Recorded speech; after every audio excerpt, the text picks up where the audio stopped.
Good morning, everyone. I'm Miyauchi from SoftBank. I'd like to take this moment to express my appreciation for your usage of our networks and services. I am very grateful. Also, just like yesterday, I see so many of you coming to join us in this event. For that, I am very, very thankful. What I'd like to discuss in my presentation here is really about new technologies. New technologies are approaching in an accelerated speed. Using these technologies, we can actually achieve growth strategy and structural reform. These two goals are really the shared common goals amongst all of you, I believe. And new technologies are changing everything in an accelerated manner, as you can see on this slide. Technologies will divide winners and losers. So that is what I'd like to discuss. Please take a look at this picture. This is the first generation of iPhone, launched in Japan 2007. In June 2007, in the United States, exactly 10 years ago, 10 years and 1 month ago, smartphone came into the being. And Steve Jobs said, every once in a while, a revolutionary product comes along that changes everything. Unfortunately, Steve Jobs passed away without seeing the outcome of what he has begun, but he is the one who started to change the whole world. Please take a look at the market caps of companies in retail industry. Alibaba, we don't have the old data, but if you look at Walmart, Alibaba already exceeded the market cap of Walmart. Walmart is a wonderful company. 2.3 million employees are employed by Walmart, and they actually have over 50 trillion yen of revenue. Gross merchandise value, these companies,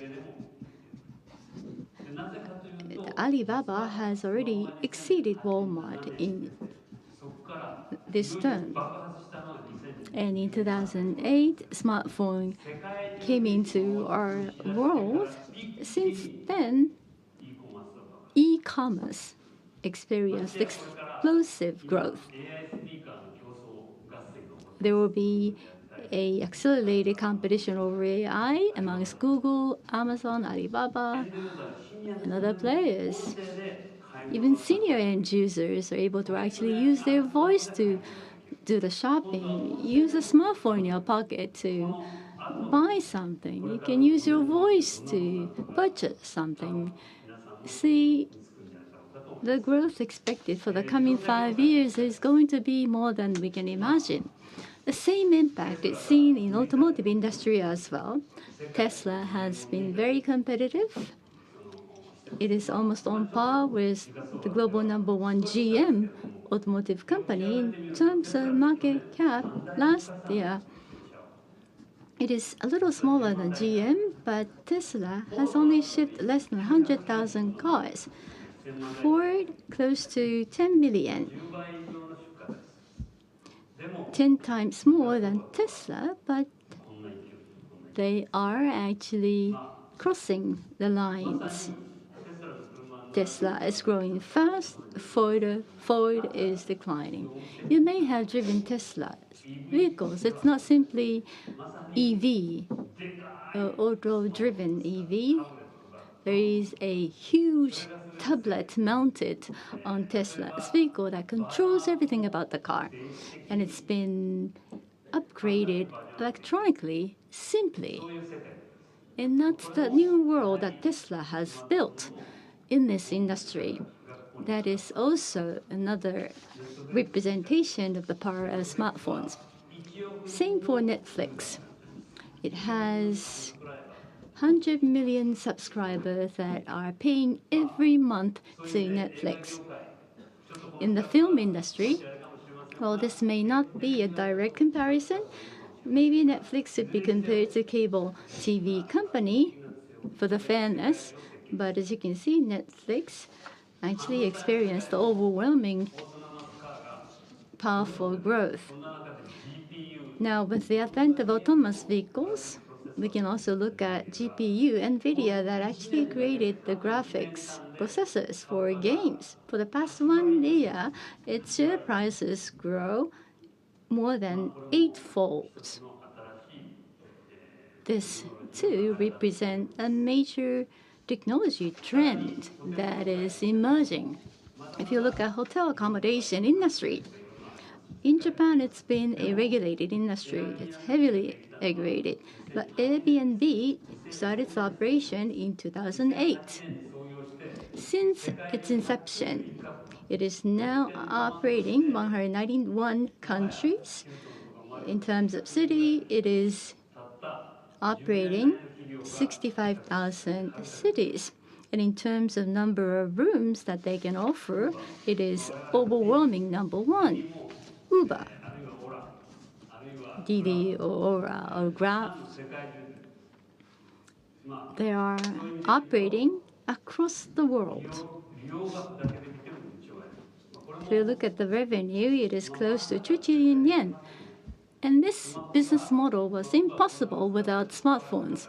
Some of you may have utilized Uber before. It's very simple. If you go to Silicon Valley without Uber, it's almost impossible to move from one place to another. It's very easy to call a taxi. Maybe it's not exactly a taxi in a conventional sense. So it's really impactful. Uber started its business in 2009. So in that sense, for the past 10 years, less than 10 years, with the penetration of smartphones, there has been a tremendous transformation of all kinds of businesses. As Masayoshi Son said yesterday, all of the industries need to redefine their business models. Now, technologies are currently repainting the total picture of existing businesses, as I've just explained, citing some specific examples. 2 years ago, when I made a presentation, I introduced the word disruption. Back then, 2 years ago, there are a lot of startup companies. The names were just introduced. They were just beginning 2 years ago, but they've all experienced explosive growth for the past 2 years. That really symbolizes the era that we live in, where technology divides winners and losers. Technology has changed the world, changed the businesses, changed the whole society. Now, as I said at the outset, as a manager of business, I see the importance in structural reform and growth strategy.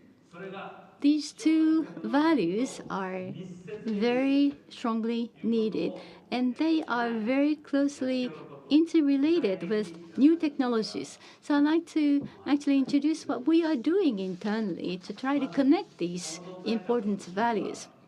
The key to structural reform is really the new technology. It happened so yesterday that Simon from ARM said in this presentation, for the past 20-some years,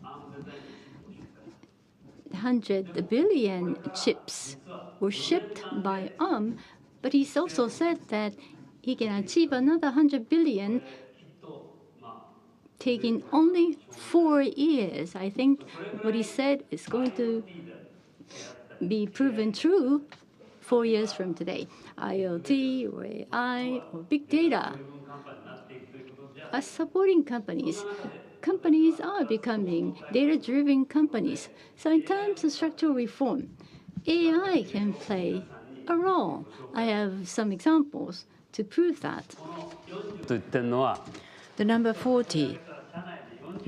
Well, we counted the AI project which are being worked out in Japan, and there were 40 of them. So we have invited the people who are in charge of these 40 different AI and asked them to speak to you today.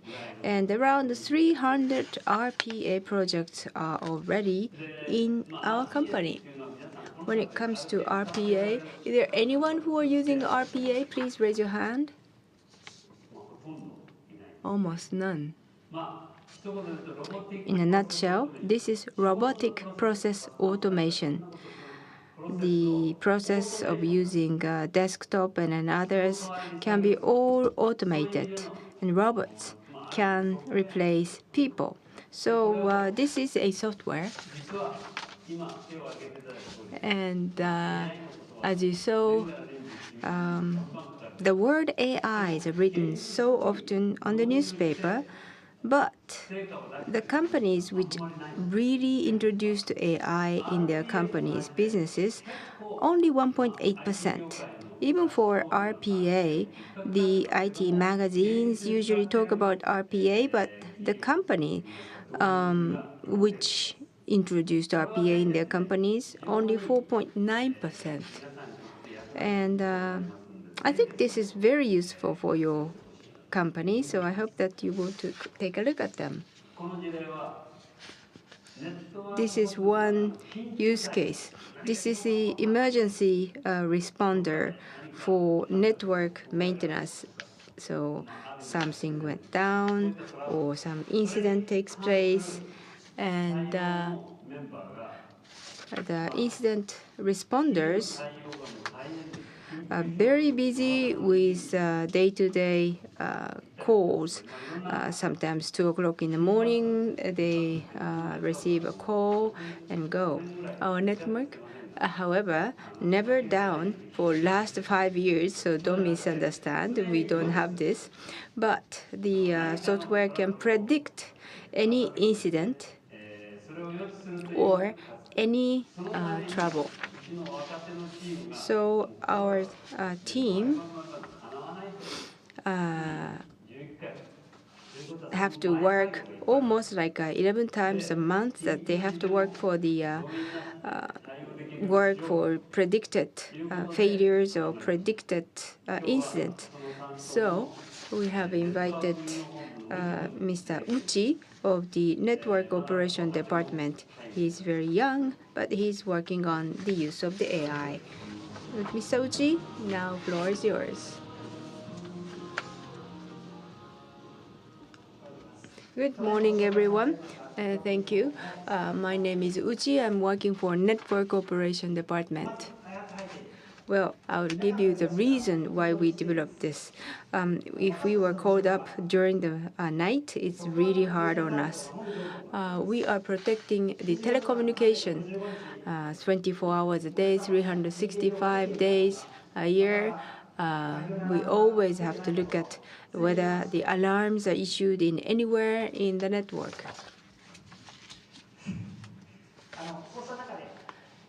And so when we see some impact on the network, and if we don't have enough people to work on it, then we have to use the AI. That was the beginning of our development.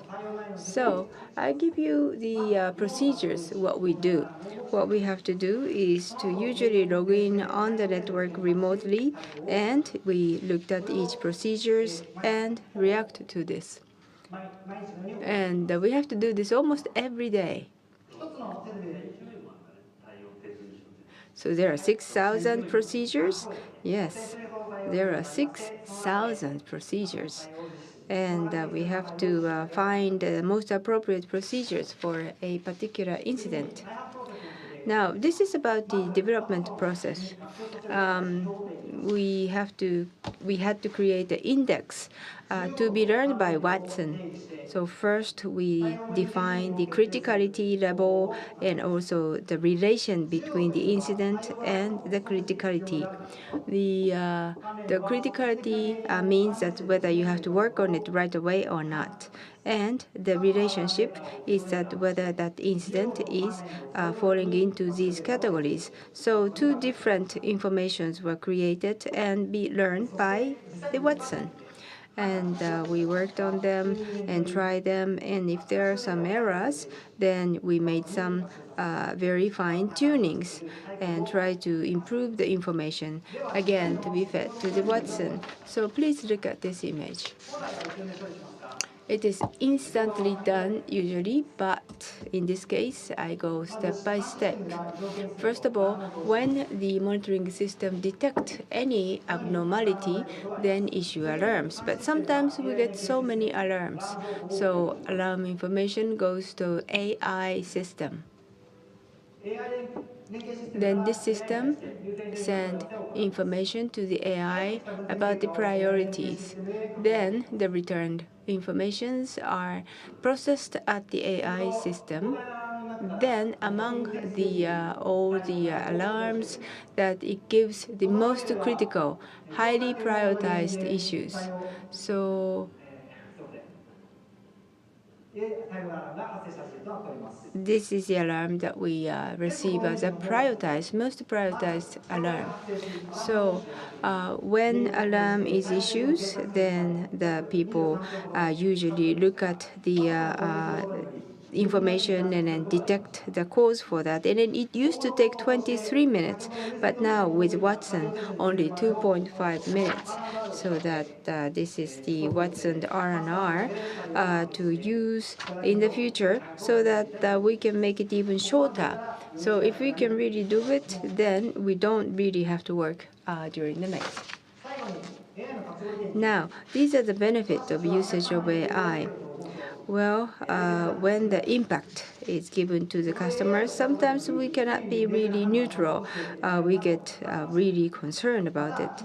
But the AI can decide whether these incidents are critical or not. And also, the AI has very good flexibility so that it can judge and also give a special response to these different incidents. Thank you, Mr. Uchi. You are engineer, but you are not the AI engineer. But there are 6,000 procedures, and it's almost like a skilled work or some special skill to look for most appropriate procedure out of 6,000. But with AI, you can prioritize the alarms a much shorter manner. So this is one of the 40 projects that they are working on in our company. Now, moving on to the HR.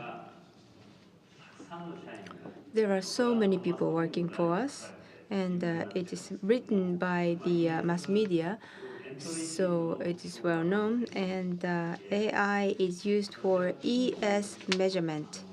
I really think that maybe it is safe for AI to judge the performance level of each employee, because sometimes people has preference for the individual. So we have entry sheet, and up to now that the people had to read entry sheet, and it was enormous amount of time really took. But each individual had their own sense of values, and young lady in HR, Ms. Ando, developed this AI. She developed it by herself. This is based on the Watson. So I'd like to ask Ando-san to come up and talk about what she did.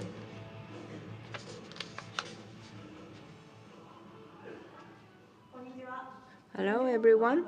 I am working for HR division. My name is Ando. I would like to talk how I used Watson to ES entry sheet. Why I started using Watson. So I was in charge of hiring newly grads from the college, and I've been studying about how I introduce Watson. So I decided to use the Watson for entry sheet and then select a keyword and check that keywords. And I thought that we can automate the evaluation of the people. And at around that time, I couldn't find any solution, but at SoftBank, we could use Watson. Also, natural language classification has a great possibility. That is another reason why we started to use Watson. Please take a look at this video.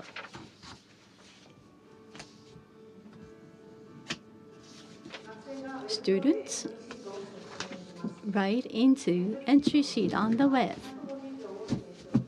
to the maximum 200 characters. Questions, the number of questions and types of questions differ from an industry to another. Once it's completed, it's sent to us. So the person in charge of employment will have to convert that into CSV so that we can upload CSV files into Watson. Uploading is completed, evaluation starts. It's instant. Evaluation is completed, the result is presented on the screen.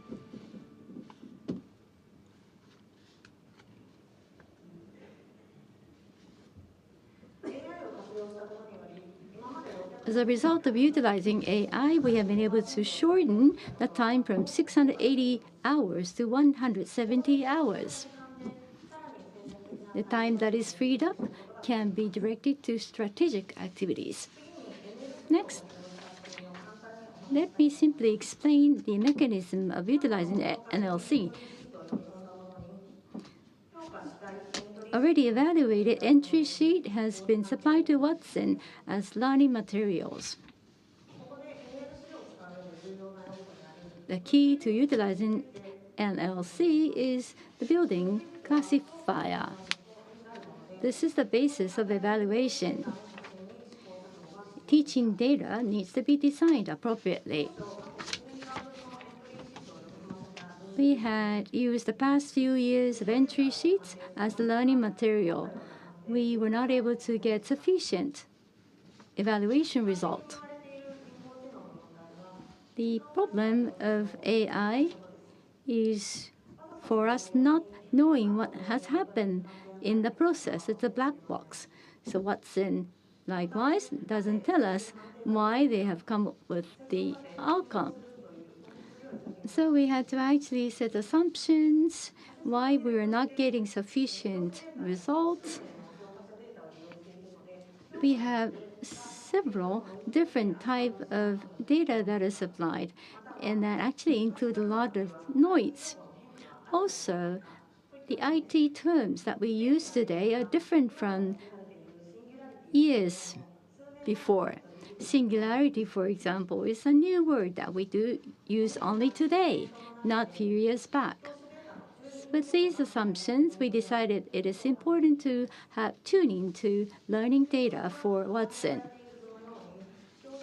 As you can see, we classified teaching data, we combined some together, we went through trials and errors to come up with ideal set of data that could be supplied to Watson for learning. As a result, we can actually conclude that there are two important keys. One is to try to use it first so that you know exactly what are the challenges, and you verify and repeat this process so that you get the ideal outcome. When I was a student, I did not study AI, but I was a science major. I went through a lot of experiments. So I did not find it very difficult to start validation and verification. So this is very useful to anybody. Secondly, the second key is AI is not perfect. Before I started to use AI, I thought just introducing AI will resolve every problem. But I was mistaken. You need to teach and educate AI, understanding what AI is very good at and what it is not. With that understanding, you can fully utilize AI and enjoy the maximum impact. That is all from myself. Ms. Ando, thank you. AI could be deployed to other areas. Do you have a plan? Yes.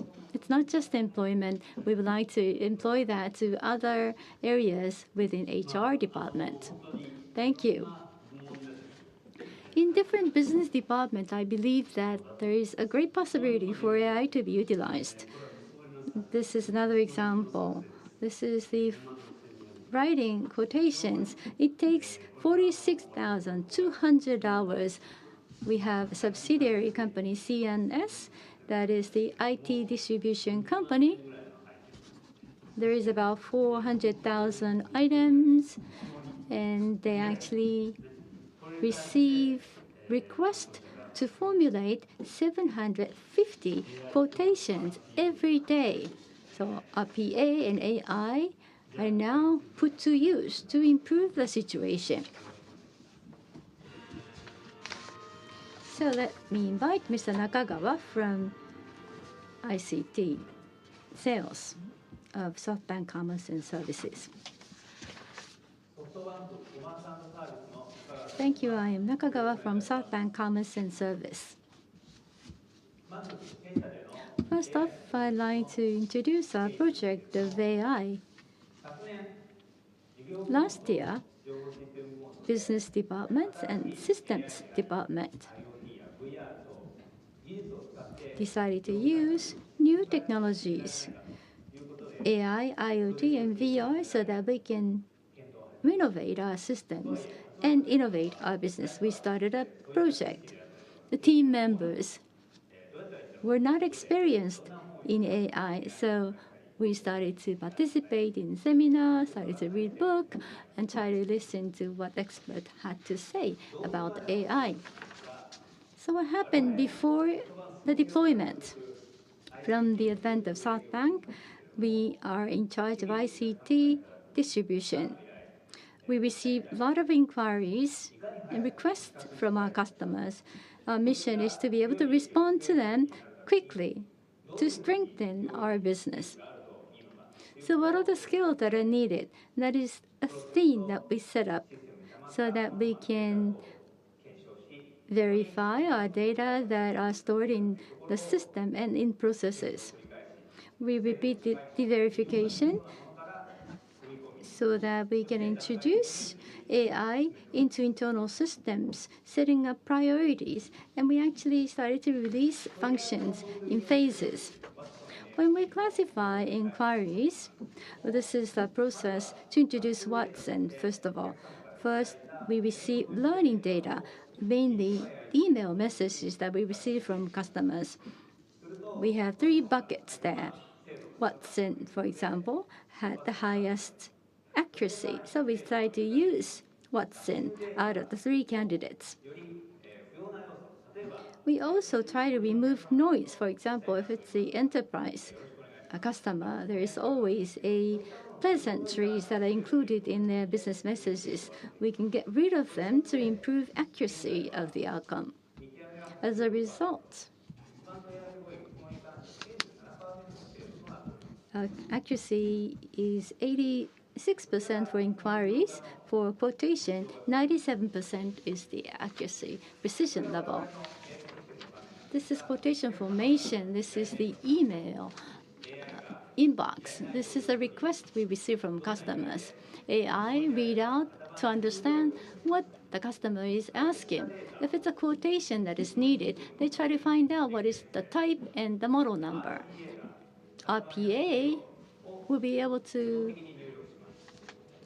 input the numbers and type information into the forms. Due date, order information for customers will be also filled automatically. So the quotation is completed automatically. This is now returned back to the email system. This will be stored as a candidate as a reply. Sales reps will have to confirm this and simply click the send button. So in actuality, this process will be repeated every few seconds. Open the email, AI RPA will instantly create the quotation. So sales simply have to look at that and confirm the content of the quotation before he or she sends it to the system. First of all, Watson read the email if it's a request for quotation. Product system will be linked with AI to create a quotation. So this is how much we improved. In the past, it took almost 15 minutes to create a quotation paper, but as you saw, it's just 3 seconds now. So the speed to react to the customer's inquiry got improved, and also satisfaction level got also improved. And while we are actually freed from making quotations, hope to visit the customers much more often. So the inquiry category has been already completed, and the automation of the quotation has been already completed. So in the future, we are planning to come up with much more complicated quotation creation. So there are 2 points we learned. First one is that we really have to understand the problems and the challenges of the clients, which are usually business area people, and they have to talk to the people from the system areas, and they have to be in team. The second one is that we have to set the ultimate goal. What is the real goal that we are developing, and we try to realize it step by step. The top of the business units always ask us how much progress that we made. And when we report to them much more frequently, then we can get more advices from the top executives. So that was very fun. Well, thank you very much. That was a try and error, and also some of the achievement that we had. Thank you. In a very short period of time that you achieved greatly, so I hope that you will improve much more in the future. Thank you. So these 3 use cases, only 3 out of 40 projects that are taking place in our company. The use of AI, these are very, very primary, very basic. NLC, the natural language classification, was one example, and R&R, retrieve and ranking. So this is only very basic way of use of AI. In the future, we will make use of deep learning, and we will be able to come up with a new way to bring about structural reform. So up to now, we just worked on the cost reduction or shortening the time, tried to reduce the overwork. And with use of AI and RP, now scientifically, it becomes 1/10, sometimes 1/100 of the time is required with Watson. So I'm sure that there are so many manual work that can be replaced by machines. And 3 people who have given the presentation, but I'm sure that you have a very capable talent in your company. So I hope that you will encourage your youth to challenge. You have to have a collaboration at the field. You always have to check. And the people who know the business very well, and if you are logical, then it's very good affinity between AI and people. We've just started. Within few years, the companies which worked on the AI, which didn't, will make a big difference. August 1st, we are going to hold the at Watson on IBM campaign.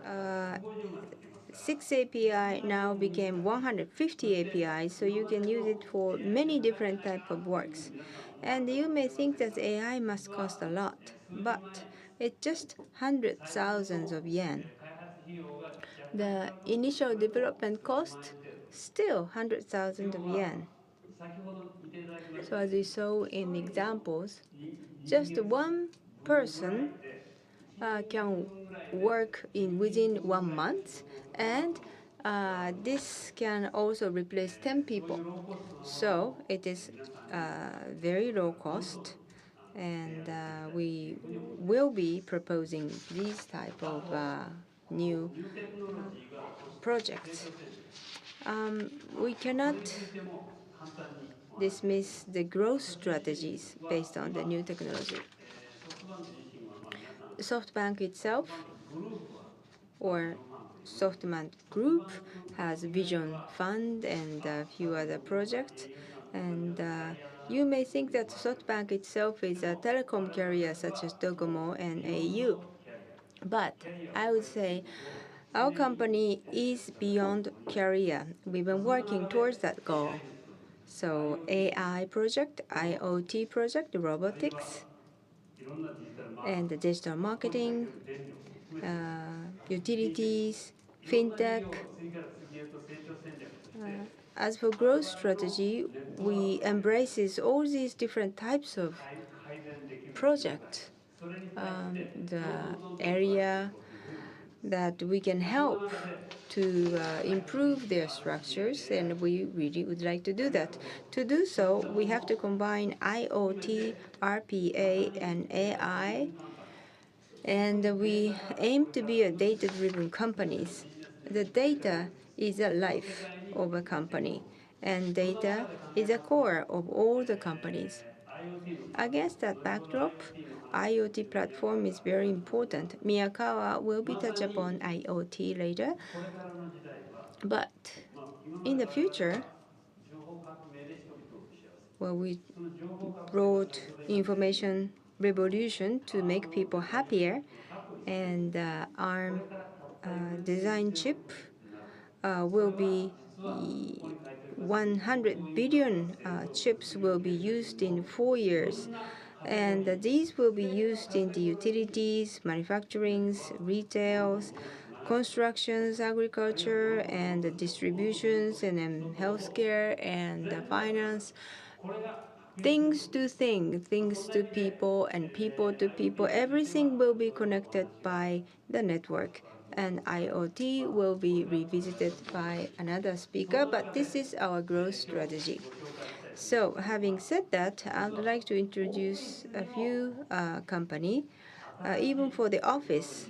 Now, new technologies, IoT already came into the office, and WeWork. We came up with joint venture, WeWork Japan. Now it's expanding extremely. We will be listening to the representative of WeWork soon, but just a few years, it expanded so dramatically. It is a worldwide business, and smartphone can control your office. Let's say we want to have a meeting in Shanghai, and the meeting place in Shanghai can be reserved for an hour. We have a great community. So today we have invited the co-founder of WeWork, Miguel. So, Miguel, right after this video, Miguel will talk.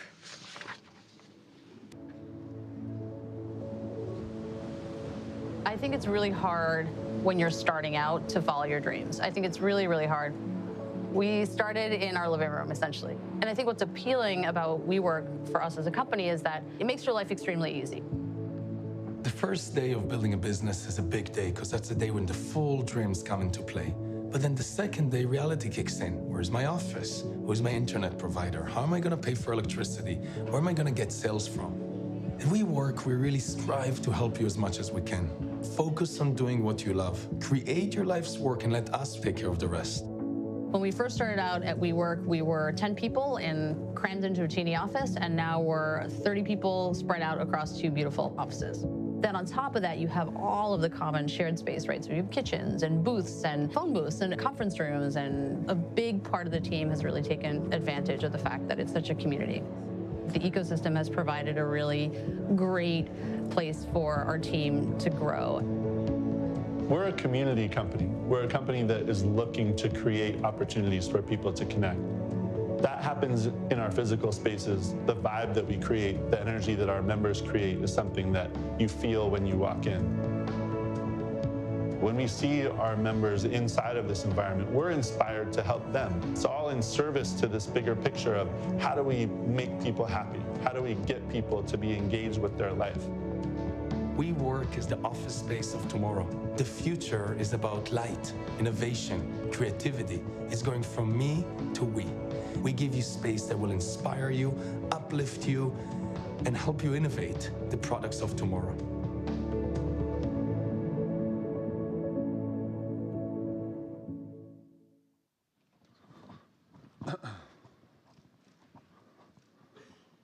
Ohayou gozaimasu. Good morning. Hello, thank you for having me. Thank you, Ken, and also Eric and Masa, of course, for hosting this amazing event. This is the first time I've ever been on a stage in Japan, so excuse me if I'm a little bit nervous. My name is Miguel. I co-founded a company called WeWork, which you've seen about 7 years ago with my partner, Adam.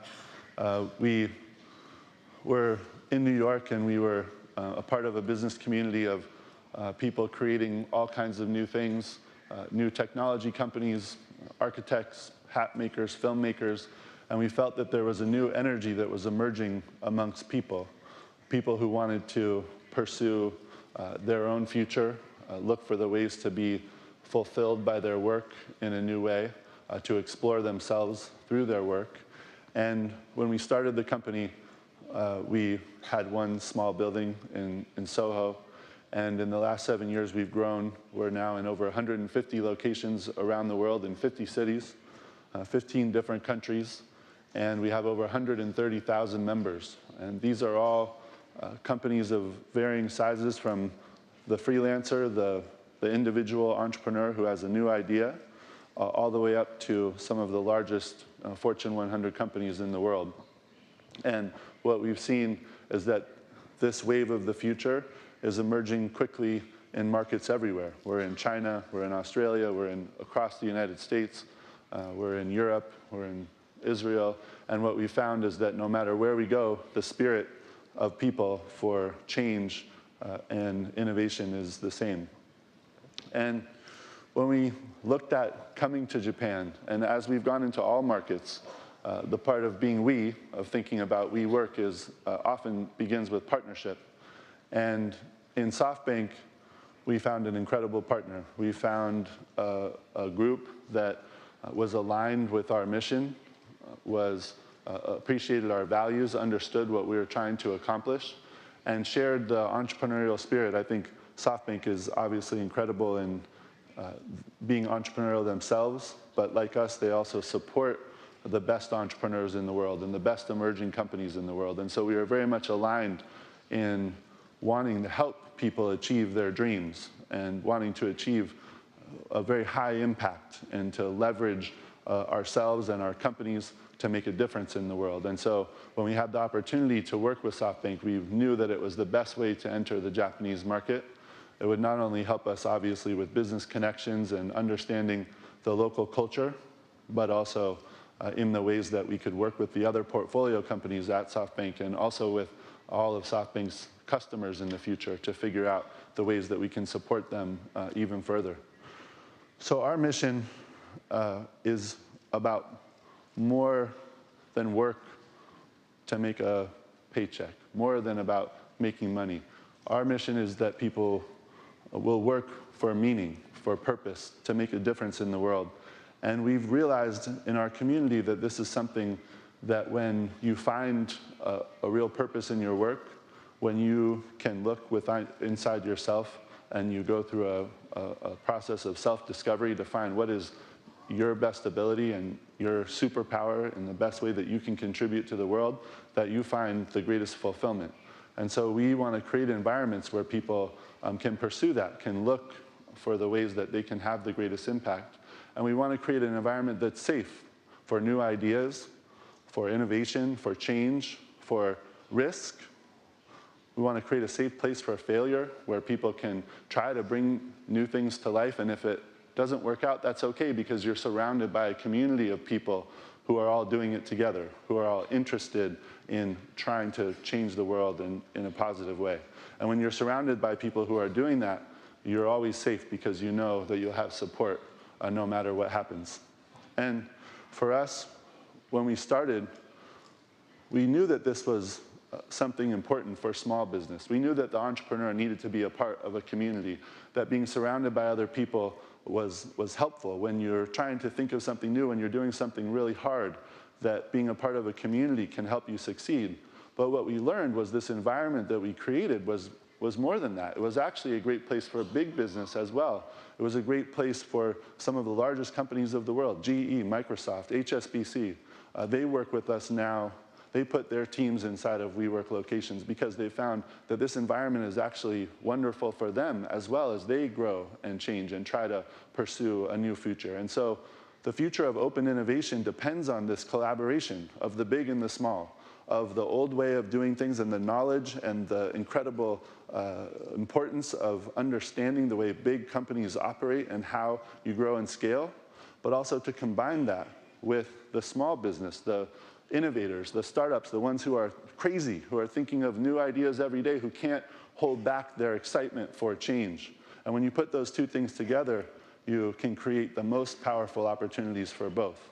And so as we come to Japan, as we enter this market, we come with great knowledge of how to create this environment where this can happen, where this open innovation is a natural occurrence, where new ideas come to life every day.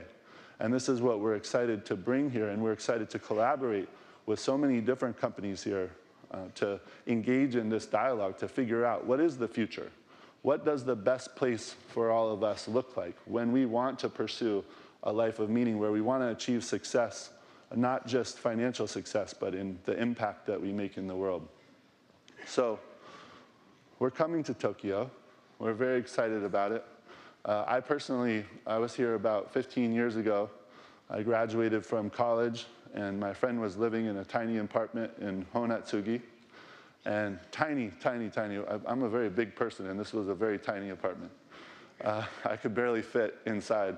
But when we were here, we saw an opportunity to start a business. And so we actually launched our first company from that apartment in Honatsugi. And so we did go back to the US and raise venture capital and go through that process there. But I always remembered the spirit of Japan and of Tokyo and the energy and the incredible excitement I had when I was here. So this is a really amazing opportunity to be able to come back and to launch another business here in Tokyo.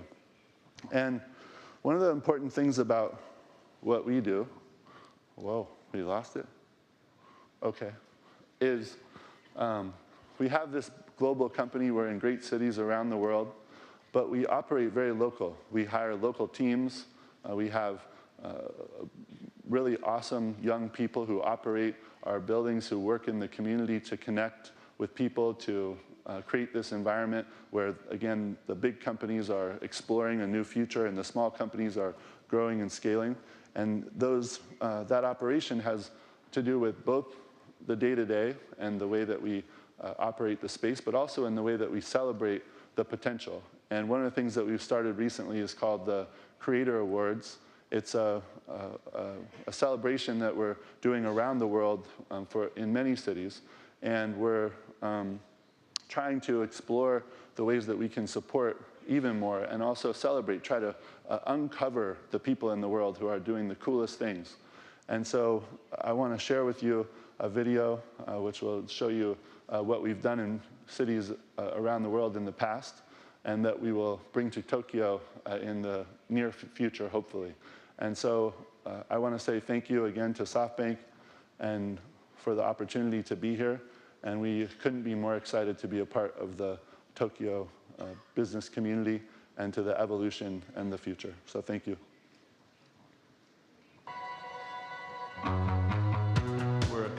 that wants to provide people with an energy source. We want to provide people with motivation, with excitement. We want them to love what they do. The Creator Awards is not just about pitching and connecting, it's about entering a city and changing the reality of that city, which is what we love to do. We're going to take the winners of each one of these cities and we're going to bring them to a final huge event in Barclays Center. 20,000 people already booked.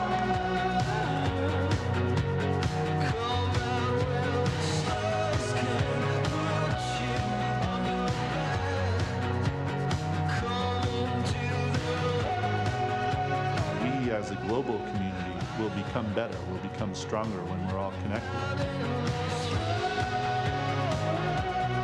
Imagine a world where we come together as a community to give our youth with the tools, the resources, and the practice that it takes to achieve economic success, no matter where you're born. You really need that network, you need that support system. Those engagements, whether it's the small engagements one-on-one or it's the potential for companies to do business together, those opportunities for companies, they can take you to a whole new place.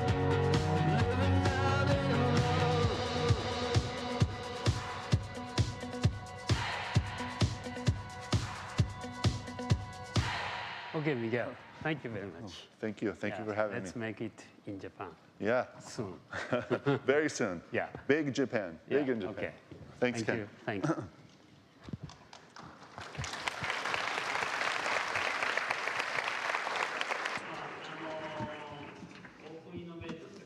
So he mentioned open innovation.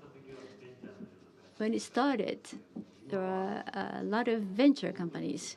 But today, large companies like Amazon, they are coming in, IBM and SoftBank too. Hopefully, we would like to transform ourselves. I would like to be the very first one to move to WeWork's office. At any rate, I need to discuss this new slide. As I mentioned earlier, we are ushered into the era of smartphone and IoTs. There are so many endpoints that we need to protect. And we have wonderful technology, AI, IoT. There are great examples that enable the major structural reform. But on the other hand, we have this connected economy. Everything is connected. There is enormous threats in this world. We know that security risk is rising, as you can see on this slide. There is the malicious programs. There are invasion vectors that are diverse. This May, as you know, the whole world was shaken by the news of WannaCry. It's a ransomware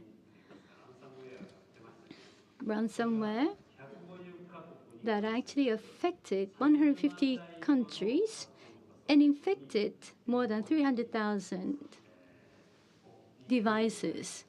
This was enormous threat to endpoints. So in that sense,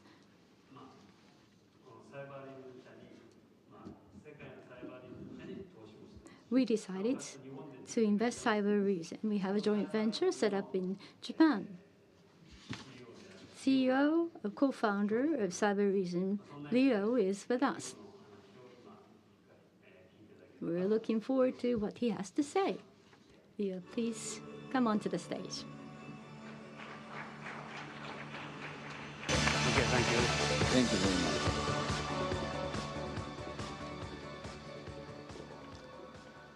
Hi, everybody. My name is Lior Div. I'm CEO and co-founder of Cybereason. Today, as Ken said, we're going to talk about cybersecurity. I'll start by introducing myself because I believe that it's very, very relevant to the way that we're thinking about security today. So I wasn't in the traditional industry working for a security company for years. Actually, I started my career in the army in Tel Aviv, in Israel, in the 8200 unit. This is the equivalent to the NSA. After 6 years as an officer there, I received the Medal of Honor. Then I joined the government agency that is equivalent to the CIA for another 6 years. And in my years of experience in this field, it was more about offensive cybersecurity and not defense. I think that last year I showed this number here, but this number didn't change. 100% of the time when we wanted to hack or get in to every organization that exists out there, we managed to do that. Unlucky, this number is related to all the different attack groups that exist out there that have this capability. So while we are talking about the ability to protect or the ability to innovate and create new technology, we need to protect it. Let's understand a little bit what does it mean. When hackers want to get in, it will take them between seconds and minutes to go into probably every network that exists out there. Then it started a long process of attack that the hackers will do that will start with discovery, understand what computers exist in the network, what those computers are doing, what is the valuable things that exist. And if you think about it, it's very, very different than what we see in the Hollywood movies. In the Hollywood movies, usually we see somebody putting a hoodie on top of him, going in, taking the information, and going out. In reality, this is not what's happening. In reality, an attack takes around, in average, 200 days. So meaning that hackers will go in and will stay in for as much as they can. For years, those type of attack was conduct government against government in order to achieve espionage. Basically, the word of war, the way that people were thinking about it, shift to the cybersecurity arena almost 25 years ago. These things basically was secret. It was classified. Nobody talked about it for years, and it wasn't exposed to the outside world. 7 years ago, Stuxnet, the attack on the nuclear facility in Iran, was discovered. This attack basically changed the world as we know it. This is the day when this attack was discovered, created two things. One is people understand that software can be used as a weapon. And the second thing, this is the day that cybersecurity, the cybersecurity arena as we know it, was born. This is the day that people understand that there is a huge difference between IT security versus cybersecurity. The main reason that there is a differences between the two is the adversary, the hacker, that have motivation. These hackers are the ones that morphing and changing, and they are the ones that we are fighting against. In 2017, this year, another thing has changed dramatically in the field of cybersecurity. Hackers for years wanted to learn from the best. For years, they tried to learn from government. They tried to use the way of thinking that the government was using in order to evolve themselves. But what they realized that they cannot do it. This year, it was 2 leaks, one from the NSA, the other from the CIA, that basically changed completely the equation between the defender and the attacker. Those 2 leaks, one was called Shadow Broker, another one called Vault 7, basically took all the tools and capability that the CIA and NSA has and released it to the outside world. Suddenly, hackers have the capability of nations. What does it mean? It means that today, we're not fighting against the same kind of capability that we were fighting years ago. Meaning that hackers become more and more sophisticated, and basically, they have the tools and the means like a government. So suddenly, we, as the commercial world, as enterprises, need to be able to protect ourselves against force that it's bigger and stronger than what we saw in years. This has actually created a new business model. It's called ransomware. What is a ransomware? Ransomware is the ability to ask for money anonymously using Bitcoin and the ability to encrypt computers.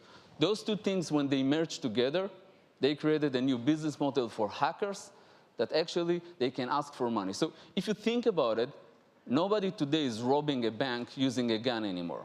This is the old school. Today you are robbing a bank using computers. So a great example for this, it was WannaCry. What is WannaCry? WannaCry, it was a situation that somebody was sitting in one place and decided to rob the whole internet. Basically to go computer by computer by computer across the internet, and if this computer has the vulnerability that was discovered through the leak from the NSA, they can rob it and ask for money. This type of situation, if you think about it, it's unbelievable. So, and then the question is, people ask me, okay, this is like a big force. What should we do in order to protect ourselves, in order to protect our family?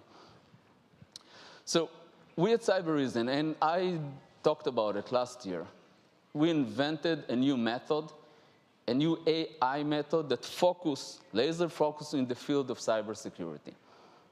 We're expert in this field, and basically what we created a capability to predict an attack without knowing what is the attack going to be. And in WannaCry, that was a huge demonstration of the power of the ability to predict. In WannaCry, none of our customers was affected. All the customers that used the Cybereason software was fully protected. On top of that, the individual that used our free tool were protected as well. So while in most of the world, people were very concerned that, hey, there is a WannaCry, there is an attack out there, our customer base was very calm. Today, this is a special day for us. This is the day that we're announcing the ransom-free. Ransom-free, it's a free tool that will be available, according from today, to everybody across the globe, to be downloaded and installed on a regular PC to protect it. This is our contribution to the society to make sure that everybody will be protected. The motivation behind of it was very, very simple. While we have our own business of protecting enterprises, individuals don't have the power to protect themselves. We felt that this is our obligation to protect each and every one of you, your families, and everybody across the world. We released this tool. There is more than 3,000 people around the globe that are already using this tool. And today, we have the Japanese version available to everybody. I encourage everybody here to download it, to ask your friends, family to download it and use it. If we will create a situation that everybody will use this tool, we will kill the motivation for hackers to actually hack and to ask for money, because they will not be able to do that. Thank you, everybody.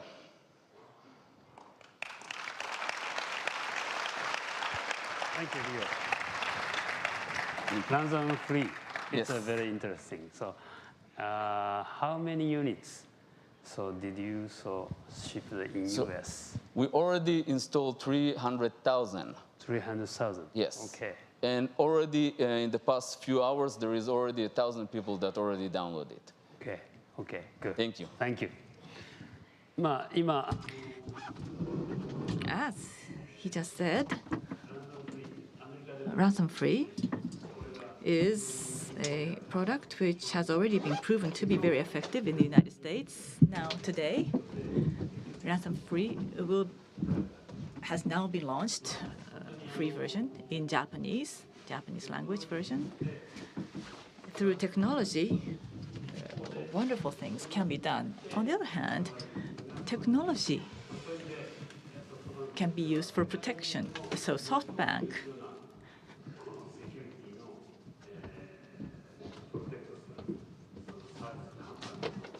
would like to partner with the most capable security companies of the world in order to provide a sense of comfort so that you can sleep at ease.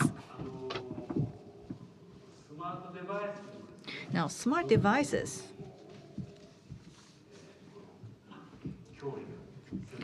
are also facing many threats. So please watch a video. 今あなたがお使いのスマートデバイス、もしかしたら危険にさらされているかもしれません。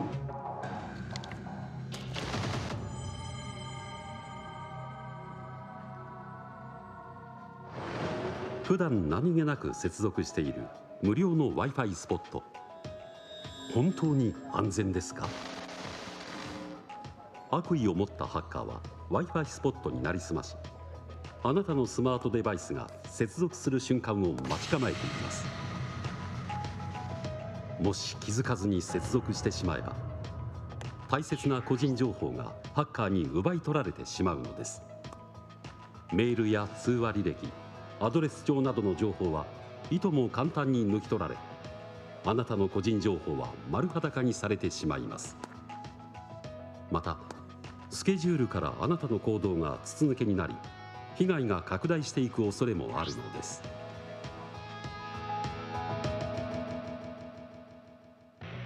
例えば、一度クラッキングされた端末を機密性の高い会議に持ち込んでしまった場合、ハッカーはそのタイミングを狙い、スマートデバイスのマイクを起動させ、周囲の音声を録音・盗聴するのです。録音された音声は端末側に保存もされないため、いつ情報が奪われたのか知る術はありません。このようにセキュリティインシデントの脅威は意外にも身近に潜んでいるのです。次の被害者はあなたかもしれません。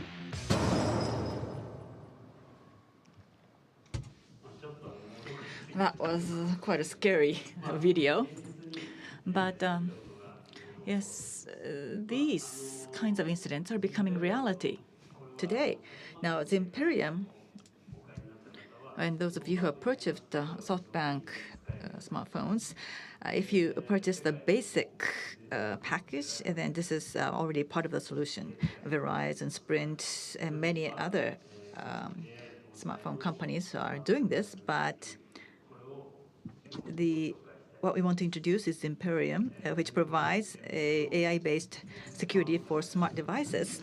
The speaker is Zuk Avraham, Mr. Zuk Avraham, who is the founder of Zimperium. He's I think, still in his 20s, quite young, a very young entrepreneur. Thank you, Miyauchi-san, Masa-san, and Eric. I'm very happy to be here today. Today we'll discuss the types of attacks that exist on mobile devices. Mobile devices, everybody knows that you can hack computers, but not everybody are thinking about security threats when they think about mobile devices. In fact, in a way, it's a bit more scary. In the video, the guy did wear a hoodie, but it is actually that easy to hack a mobile device today. And I'll discuss the reasons later in the next few slides. I'll start with a few questions. First one is, how many of you have at least some kind of Wi-Fi access or email access from your organization on mobile devices? Please feel free to raise your hands. Okay, that's some significant part of the people. And how many of you believe that a smartphone is safe? That's great. So we're on the same page. Now, instead of this question, I'll ask you another one. How many of you have iOS devices? And please keep your hand up. Yeah, okay. Now, keep your hand up. How many of you have updated in the last 2 days? Right. So there was a new update 2 days ago. You can, you can take it off now. There was a new update a couple of days ago on iOS. And this update contained a fix for many critical vulnerabilities that are remote. An attacker can remotely hack the device. We'll discuss those threats and the categories of attacks. Before that, we'll go into a few statistics. So just we can see in March, Android topped the market share over Windows. So just this is to highlight that the mobile is the new PC in a way, and we need to protect it in the same way that we protect mobile devices. Second interesting statistic is the usage. We are actually using mobile devices about 3 times more than PC, so that's also interesting. We need to understand that the mobile threat is real. It's actually everywhere. In July 2015, we announced an attack on Android devices. It affected 99% of the devices on Android and allowed the attackers to hack the device remotely. The attacks work like this. The only thing that the attacker needed to know is the telephone number of the victim. So the attacker is sending an MMS file to the victim while the victim is sleeping. The phone is connected to the charger. You don't need to do anything. As soon as the MMS is received over the victim's phone, the phone automatically processes the MMS in order to present a small play button. And during that process, there was a vulnerability when the phone was processing the metadata of the video that the attacker sent. And as a result of that, without doing anything, the victim is still sleeping, the phone is already hacked. And the attacker got access to actually remove the MMS. So before you wake up, the attacker is even removing the MMS that they sent to you. You don't know that anything happened. You don't see anything suspicious. But still, the phone is now compromised. In the same way of what you saw in the video, this was actually a Metasploit in the computer. So it's actually a real video. As Lior said, the attackers now use this for persistence, and then they stay in organizations for months in order to carry out a bigger attack, whether if it's to access the corporate data, the emails, maybe the microphone, the camera, or everything else that comes with it. Another type of attack that exists is malicious apps. Everybody knows that apps are dangerous. The previous attack vector that I mentioned is less known, but it's actually more dangerous. The way that it works, you either install it from a third-party app store. In Asia, actually, the statistics are significantly bigger than the US. Many more people are downloading from third-party and unknown stores, and that's dangerous by itself. Other things that are scary is permission abuse. Basically, if you allow an app to access the network, then the app can leverage the same access when you go to your corporate offices, connect to the Wi-Fi, and it can scan for servers. It can scan the databases. It can scan for vulnerabilities, and basically leverage the access from the phone to hack the internal network. So it doesn't use any exploit. It doesn't use any attack, but it uses the permissions that you grant it as soon as you install the application. And of course, there is another way of exploiting a vulnerability. So let's say you don't access the app camera permissions, or you don't access the app microphone permissions.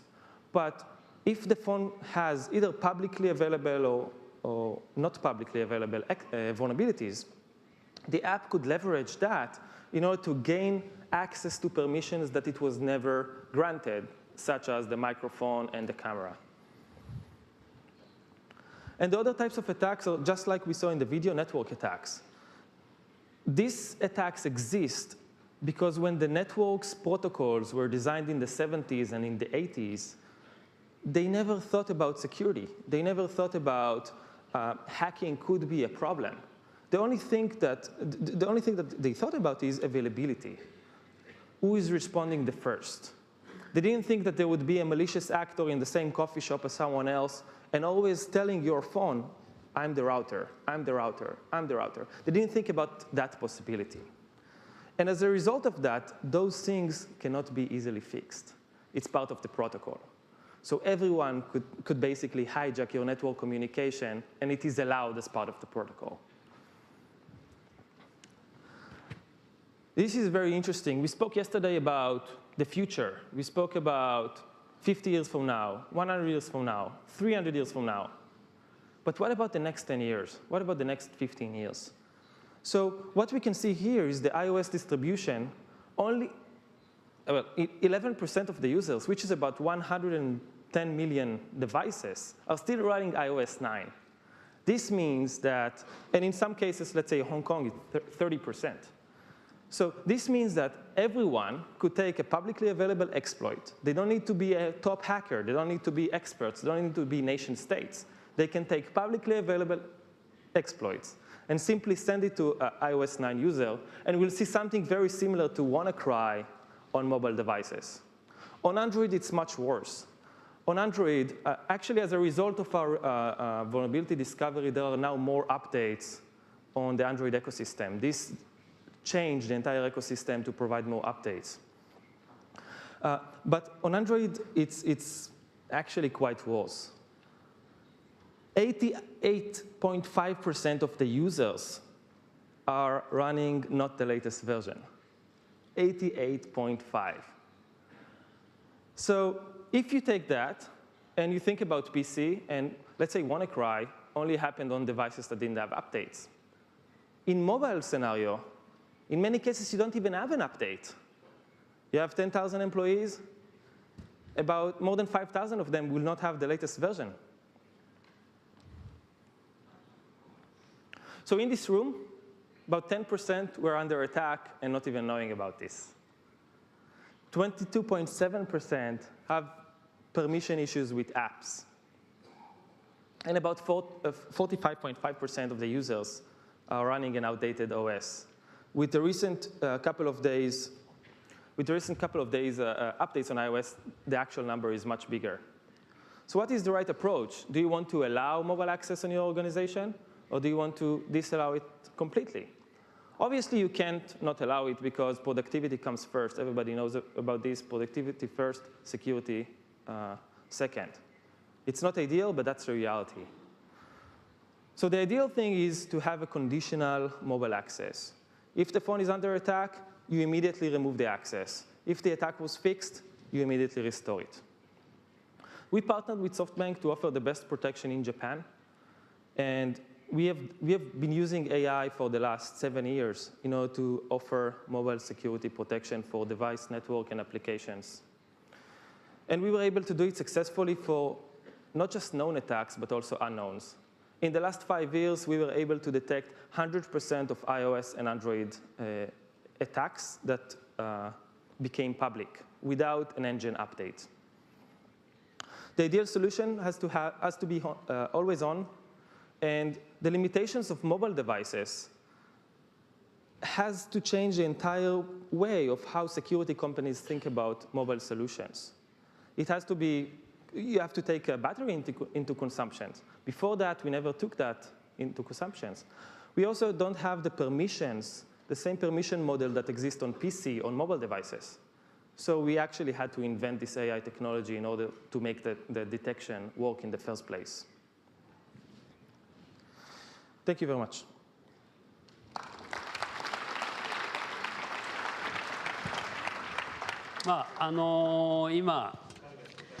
Thank you very much. I think he has introduced. For the corporate users, we are going to start soon. For consumers, all the SoftBank mobile users already have been using the services, but for the corporate users, it's going to start soon. But VOs and also the Zimperium both are leveraging AI and machine learning and trying to really offer the latest protection software. Also in SoftBank, as you see, we have the cloud security, Dome 9, Smart VPN for network security, and Cybereason Zimperium for endpoint security. Based upon those solutions, we build our SOC, Security Operations Center. I hope that you enjoy the services and leverage our services to really enjoy the new, safe, secure internet so that you can expand the businesses. As I said, yes, the threat of technology should be protected with technology. Well, I think if you run away from technology, the business itself is going to be tampered. And that's something which I talked about at the beginning of my presentation. Lastly, from myself, well, yesterday, Mr. San mentioned the new technologies. We are moving into IoT times, and a huge volume of data will be processed by AI, and that will be leading to the business, that will drive the business. So again, technology is redefining the business. I really hope how you could transform your business using the technology, how you draw your growth strategy using the technologies. Technology will enable you to become the winner of the business, and that's our hope. And I think SoftBank Group is supporting that to happen. So once again, thank you very much for your time. And also 3 speakers, 3 partners are participating on this keynote. Thank you very much. This is the end of my speech, my part.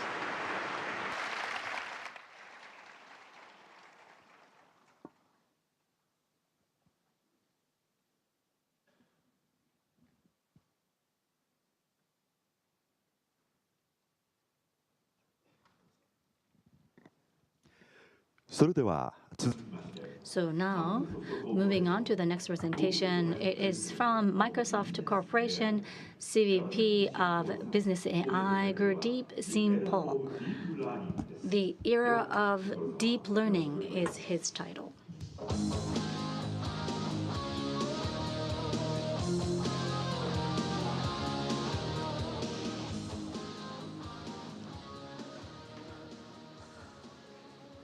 Hello.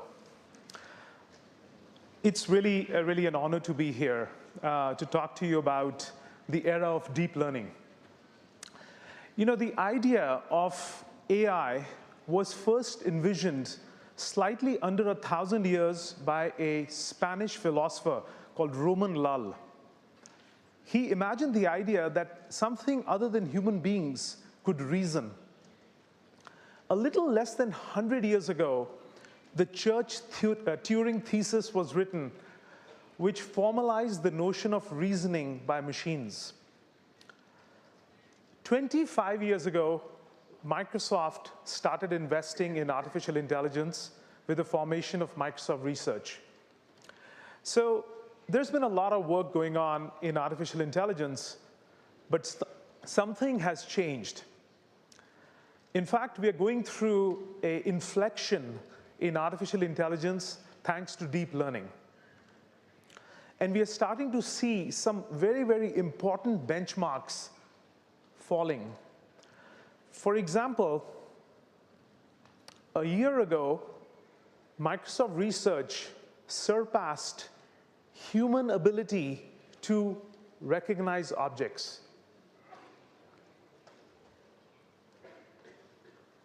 And this was done really with deep learning. In fact, it was done with a form of deep learning which was modified by Microsoft Research called deep residual learning, with 152 layers of reasoning with neurons.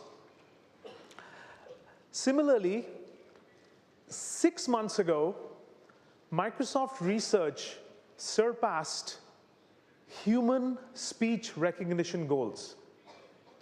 This was also done with deep learning. Now, anybody who's worked in artificial intelligence for many years, for tens of years, has been trying to work towards a goal that you can match human ability. So what I'm telling you is that for vision, or the ability to see, and the ability to hear, we have already exceeded human ability in the last year itself. But very importantly, we also exceeded a very important ability, Pac-Man. Okay? Pac-Man, no human had beaten the game. 3 weeks ago, my team beat Pac-Man. In fact, if you see the score, you probably noticed it counted all the way up and rolled back. That score, even people who wrote the game had never seen in their life. For the first time with deep learning, with 100 parallel agents working, they were able to beat Pac-Man with something called hybrid reinforcement learning or collaborative reinforcement learning. So what we are really seeing here is a very important moment which is going to change our lives forever. The question then is, why now? Masa talked about the revolution. Well, what's happening is, this is the 4th industrial revolution that we are going through, and that we are very fortunate to actually see in front of our eyes. The first industrial revolution was mechanical, with machines. The next industrial revolution was really with electricity. The third was with computers. And now we have the AI-based industrial revolution. So the question is, why now? Well, we believe that 3 things have happened which are causing this industrial revolution to happen. Number 1 is big data. The fact that a lot of data is available in a form that can be processed is a huge driver of this. Another thing which has happened is that compute power has really, really increased. I'll talk more about that. And also, we believe that deep learning is the big inflection that is really going to drive AI everywhere that you and I know. So it is truly an amazing moment. You know, we are very fortunate in our lifetimes to see computers happen, smartphones happen. Now we're going to watch AI happen, which is going to change everything. Microsoft has a very deep commitment to AI. The AI and Research Division, which I work on, has more than 5,000 engineers working on AI. We have more than 1,000 engineers in research, many of them who work on artificial intelligence. And we are really focused on 3 pillars on how to bring artificial intelligence to the world. Those 3 pillars are building an AI platform, infusing AI into Microsoft products like Microsoft Office, and then building business solutions with deep learning. Now, in terms of the AI platform, our goal is to democratize artificial intelligence, which means we want millions of developers to use our platforms to create AI experiences, AI applications. This is very consistent with Microsoft's platform lineage, our legacy, our history, and we want to continue that with AI. And we're investing a lot in that. For example, with cognitive services, we are bringing deep learning in computer vision, language understanding, speech, search, and knowledge. So all the research that we're doing with deep learning, we are enabling developers to really build applications on it. As of the last count, there are more than 630,000 developers who now are writing applications on top of cognitive services. We are improving the models for all these capabilities, and we are adding new capabilities to cognitive services. The other thing we are doing is we are really building an AI supercomputer in the cloud. With Azure that is available globally, we are now putting in custom architecture or special computer architecture to support deep learning with FPGAs, field programmable gate arrays. We already have GPUs. In fact, FPGAs are so powerful that you can take War and Peace and that entire book of 1,440 pages can be translated from Russian to English in 2.5 seconds. So our goal basically is that if you are a developer or you are a business and you want to bring very, very powerful AI capability, you should be able to tap into this global cloud we have, which has the AI building blocks and that you can use and you can really improve your business on top of that. Based on this capability, we are seeing applications in healthcare, we're seeing applications in finance, we are seeing government applications already starting to happen. There's lots of interesting uses where AI is starting to transform a lot of things. The other thing that is very, very important is that Microsoft has some graphs of data. Now, data by itself is data, which is structured. But when you can understand what that data is, it becomes a very, very powerful building block for AI.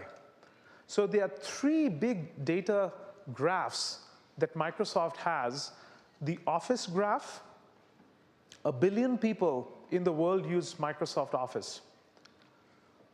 We have created a graph of data within the tenant of the business so that it can be done in a secure way for that business. With LinkedIn, we have a professional social graph. That means we know skills, we know people, we know companies.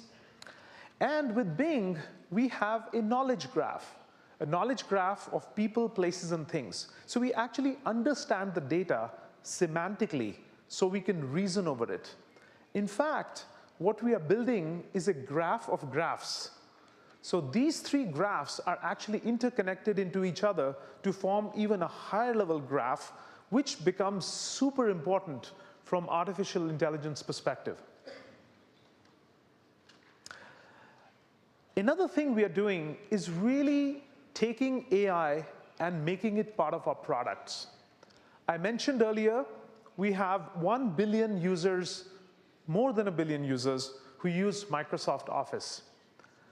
We are making sure that lots of the experiences and applications in Microsoft Office, Word, Excel, PowerPoint, they are becoming intelligent.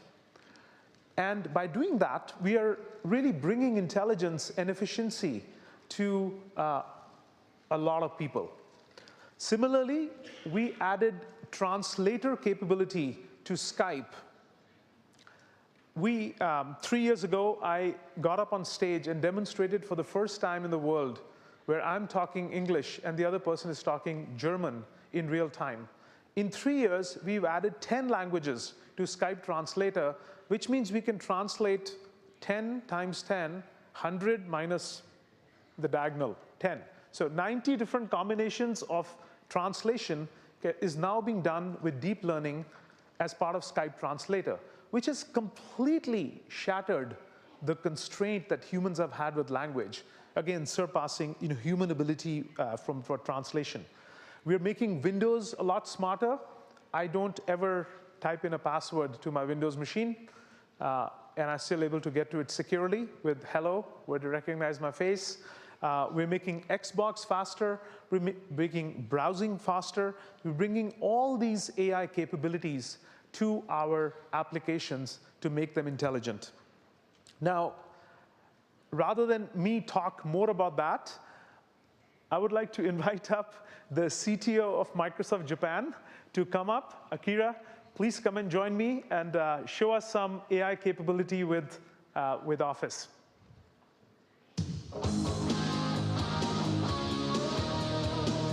Hi. Thank you, Gurdeep.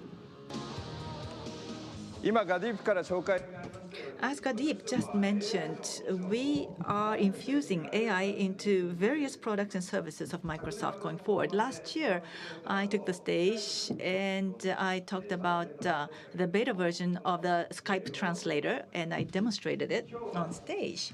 Now, today, I'd like to talk about incorporating Skype into PowerPoint. So can you switch the screen? Thank you. So on Skype, we can introduce a translator plugin. And when you do that, then you open the slideshow menu. Then there's a button called Start the Subtitle or Translate the Slide. These are two different menus, and slide translation is very difficult. When you want to explain to a non-Japanese person, you have to translate from Japanese into English or German or French. That's cumbersome, but it's not going to be cumbersome anymore. Look at this. I click Translate Slide, then it'll ask you, what language is the slide in? Is in Japanese. To what language do you want to translate into? Well, let's say I will choose Arabic. Arabic. Okay, translate.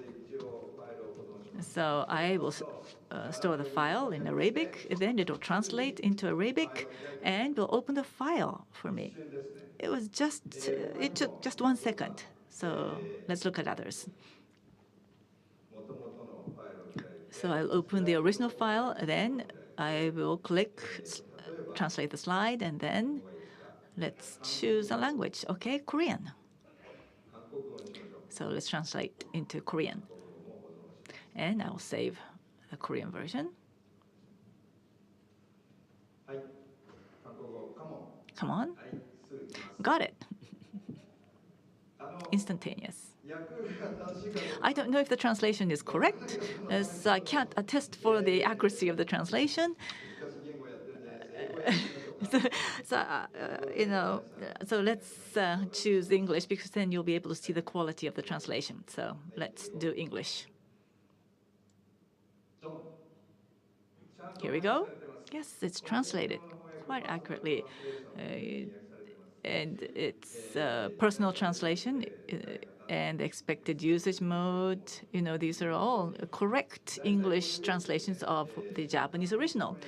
So this will translate instantaneously, which means that you don't have to prepare documents in different languages anymore in paper form. It's going to be it's going to make your lives very easier. And another menu is to start the subtitle. What does it mean? Subtitles, these are captions, subtitles. You start the subtitle, and while you are making the presentation, then your words can be shown on the screen as subtitles as you speak. So let me do this. I have another guest today, one employee, Jo-san, or Shu-san, who is also an employee of Microsoft. So I am going to make a presentation with subtitles. And there's a smartphone application for machine learning. It's called the Microsoft Translator, and it also supports iOS and Android and Windows, of course. So today, I would like to use 2 iPhones for translation. One is into English, and then to Chinese, and then Japanese. So I click Start the Subtitle, and it asks you, what language are you speaking in? I'll be speaking Japanese, of course. So I will say Japanese and translate into English. The subtitles will be in English. So when I do that, so this screen will come up, and then you will read in this barcode, and you decide which language you want to participate in. Oh, this is a demonstration, so don't do it. So those people online, listening online, don't do this, okay? Don't join. This is a demo, so don't join.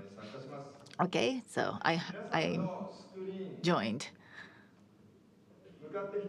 Now, the screen on your left would be English. You can't get in? The right-hand side, I think, should be Chinese. You can't get into the English. Are you in?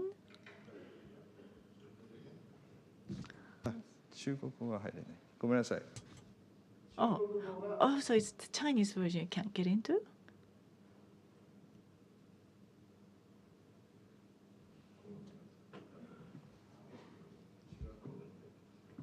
I think you were in a different code.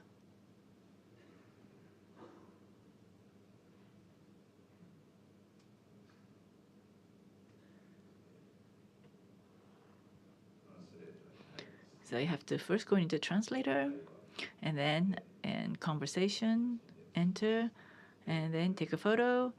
You're in.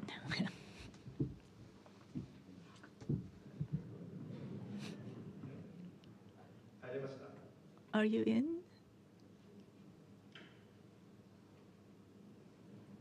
Ooh. Can't access the internet. 4G で入りましょう。Okay, let's use 4G.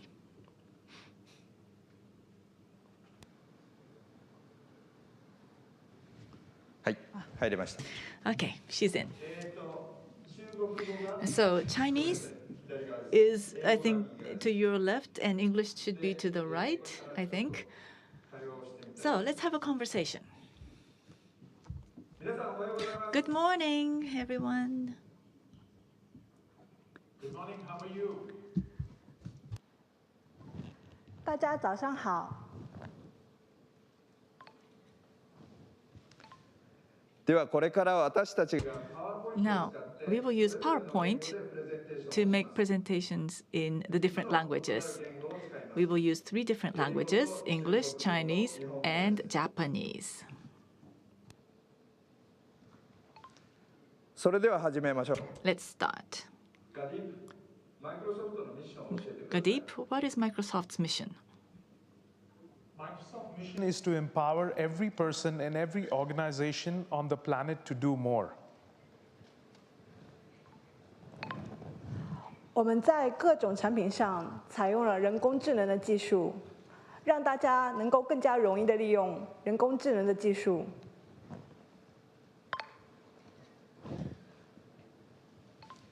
このマイクロソフトトランスレーター The Microsoft Translator is one such means.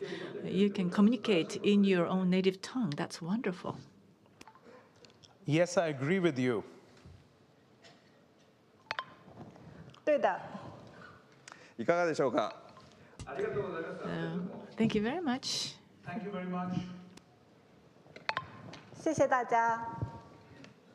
ざっとこんな感じでできました。 So, that's it. Thank you very much for supporting us and for helping out. So, this uses voice recognition and neural net for learning the translation. And by combining these two AI technologies, this feature was made possible. So I'd like to show you another example, which is a video indexer. Video indexer recognizes the video, and for each frame, what kind of conversation is being made, and it will recognize the voice and speech, and then put the index on that. So listen to the conversation, what kind of emotions, what kind of sentiments, are they using positive or negative? So that is the analytics. What are the keywords? They will extract the keywords. So that's a video indexer. So the conversation which I have had has been uploaded. So let's play that conversation. So video indexer says me, talking. The video indexer recognized me. So this is something which I just talked about, and it's being recognized. This is a transcript. So using the voice recognition, speech recognition, it will be transcribed into text.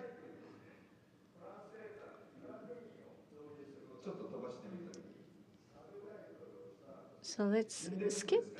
Since this is indexed, so whenever I click, it will jump onto that specific location. But it will scroll down, so anywhere you can skip or jump into. I think I'm not really good. I don't really show a good face, so maybe I should skip. Well, maybe, it was really a short speech, but if we have a longer speech, keywords can be extracted. So translator, AI, and Azules, those will be extracted underneath of index. So let's say where AI was mentioned, and I could jump onto the specific location. And also those extracted keyword are meta tag. So using that tag, you can combine with a different application so that using that keyword, you can do something else. Other great feature about this video indexer is those extracted keywords and also the trigger of the conversations can be used to build the workflow. So let's say maybe having a certain trigger in the video, it will start a certain workflow, maybe sending emails, maybe trying to send the alerts, or maybe trying to bring a certain functions. So that's something which we are releasing as a video indexer. I hope that you enjoy that video indexer. So lastly, let me talk about the chatbot. Microsoft chatbot is something which we have been focusing on. So on Windows, you have Cortana. That's the agent who has the bot functions. And Cortana is also offered by Microsoft. Cortana is the agent trying to improve the productivity of your work. So let's say if I want to go to travel, go on a trip. Well, this is a schedule which you can put the business trip. But rather, maybe I want Cortana or someone else to ask, what happens? Why would you like to go to the travel? So let me introduce the other type of bot, which is Rina, which is a high school girl. Even though it's bot, but based upon the design, this is not the bot which is based upon the designed conversation, but rather Rina is looking at all the data which you searched or you have had, and based upon those learning, Rina can bring the conversation with you. So Rina already has obtained over 5 million friends online, and also including the followers of the Twitter, 5.7 million people are having conversation with Rina. Since it's high school girl, so she's frank and easy to understand. Rina has friends. So can we bring Rina's friends? So this is Akiko Lawson crew. So Lawson, the convenience store, using Rina technology, and she will be talking about the different products, or maybe she will introduce the stores. So this is Lawson crew Akiko. Akiko is a little bit older than Rina, and Akiko is working at Lawson, the convenience store. Recently, Rina has another friend, male friend, who is a little bit arrogant, bossy, Ringo. So I'm sure that you may wonder what Microsoft is doing. Well, so that Ringo is kind of arrogant, bossy to Rina. So let me introduce those Rina's friends. First, let me introduce Akiko. Yes. So when Rina has conversation with Akiko, let's say we already have conversation. So I said, you know, we have a lot of audience today, a huge audience. So I say it's a great number of the audience. And then Akiko says, well, yes. And I said, okay, I'm hungry. Then Akiko said, why not to eat the donuts? Maybe you should try the donuts. How about donuts? Yes, it's easy to get donuts. Then she goes, what? And I said one more time, yes, it's kind of easy and a quick bite of donuts. And then she goes, yes. And I asked, what would be the delicious donuts? And she says, yes, I'm looking forward to it. That's a little bit awkward conversation. So now let's show the conversation with Ringo. So Ringo as well. No, I already had a conversation with him. So let's purchase lunch at Lawson. Well, yes. Did you say you want to have lunch? And yes, he actually says, are you bossing me? Why not? I go and get it. So depending on your emotions or sentiments, you can have the different conversation in different styles, not just trying to improve the productivity of your work, but you can see the emotional aspect of AI. So that's all from myself. So Gurdeep-san, please. Thank you, Akira. One of the principles that we are using is that the platform that we use for AI in our own products is something that we're opening for developers as well. So as we are making advancement in natural language understanding, in computer vision, in speech recognition, we are making that part of the API. And there's just so much work going on there. Now, in addition to infusing AI and the AI platform, we're also working on solving some very, very hard business problems with deep learning. That's an area I will want to talk to you more about in a bit, when I perhaps come back next time. But this is an area where everything from how you think about customer support, how you think about sales and marketing, all that can be fundamentally transformed with deep learning. Now, the smartphone, if you use the iPhone as a marker for the smartphone era, is really only 10 years old. And in 10 years, everything in our life has pretty much been changed by the smartphone. How we eat, how we date, all these things have changed because of the smartphone. Human beings overestimate what can happen in 3 years. But also human beings underestimate what happens in 10 years.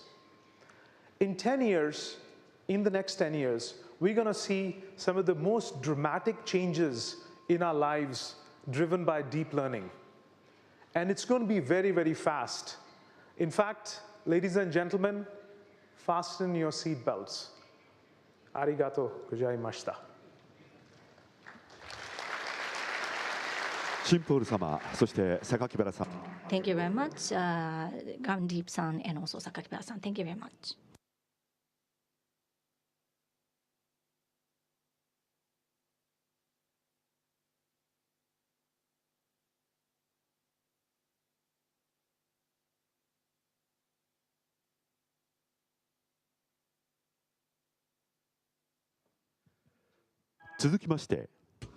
Now,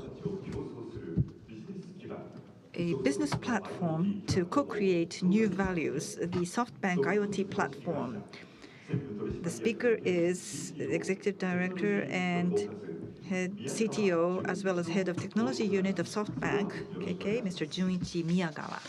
Mr. Miyakawa, please. Internet of Things.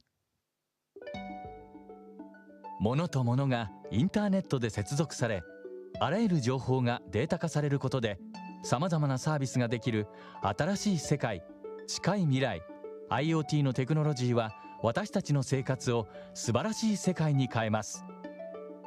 通学路や校内などはより安全な環境となり、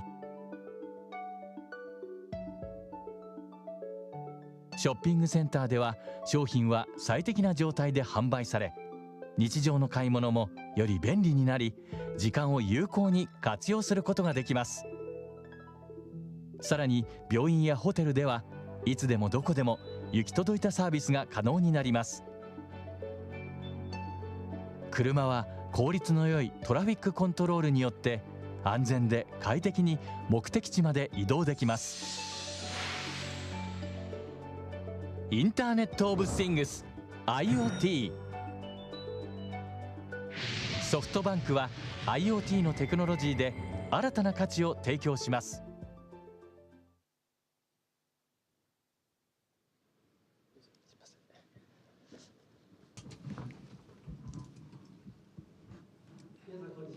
Hello, ladies and gentlemen. My name is Miyakawa. I'm in charge of technology and engineering. Please rest assured I'll speak in Japanese. When you listen for a long time to English, and it really makes you dizzy, makes me dizzy at least. Now, the word IoT, the Internet of Things, it stands for the Internet of Things. So a direct translation would be in Japanese, mono no internet, or Internet of Things, meaning that in the future, more and more things will be connected to the network, and these connected devices will generate a huge amount of data which can be collected. And SoftBank has prepared a platform for this. Now, yesterday, the SoftBank IoT platform, this is for the enterprise actually, was launched. The service, enterprise SoftBank IoT platform service was launched yesterday. We made an announcement. So I would like to explain about the SoftBank IoT platform to you today. Now, I've listed some industries. There are a variety of industries, starting from public infrastructure, manufacturing, logistics, retail, and, for example, the primary industries such as agriculture and forestry, etc. There are many industries in Japan, but the SoftBank network infrastructure is a connectivity platform for all of these industries. Of course, SoftBank started off as a telecommunication company, so over many years we have accumulated vast amounts of data. So what differentiates our platform from others? I'm often asked, but it's SoftBank's voluminous data multiplied by the data that you will generate going forward. I think that is the biggest feature of SoftBank's platform. Also, in terms of security, well, we heard earlier about the security products of various companies by the CEOs, and security is an area that SoftBank is focusing on. As many things become connected, that increases the risk of hacking and also increases the exposure of ransomware, etc. And therefore, security must be hardened.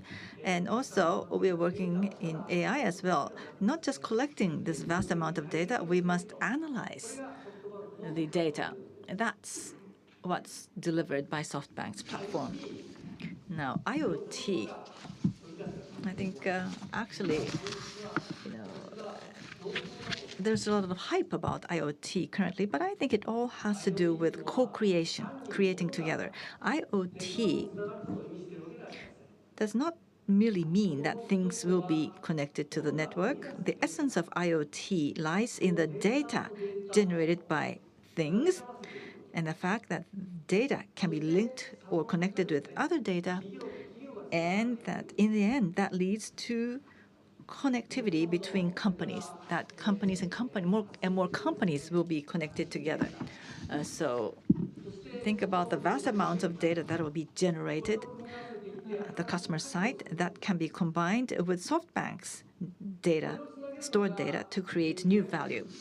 And the interface that links these two together would be API, the Application Programming Interface, or API. Now, interestingly enough, when you get a lot of data on the platform, and then this will create a chain reaction of values. The more the volume of data, the longer the chain will be, and it'll be the SoftBank IoT platform which can link and realize this. Now, we knew that this was coming, and therefore SoftBank has accumulated a lot of data in its data storage, and we would like to share that voluminous data with you. Also, the data that you will be generating on your devices going forward, we will use that as a reference in order to create a new future for both of us. So now I'd like to take some time to explain about API in 7 categories, as indicated here. So API can be categorized into 7. One would be device management, and perhaps image recognition or voice recognition engines, and for example, the features of turning on devices on and off on the network. And SoftBank is a carrier, so messaging features and voice communication, as well as placing pop-ups on screens. And we can provide all this on the platform.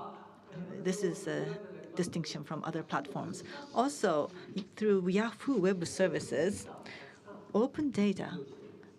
We are providing a lot of open data. Yahoo, of course, is part of our corporate group now. For example, transportation and climate and weather data can also be used and combined with other information.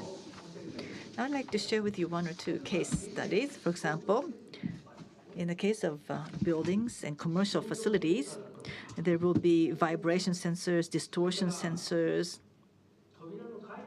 and perhaps data about doors being opened or closed, or sensors that sense the movement of people. There are many sensors, also sensors to measure the concentration of CO2 or to measure temperature, humidity.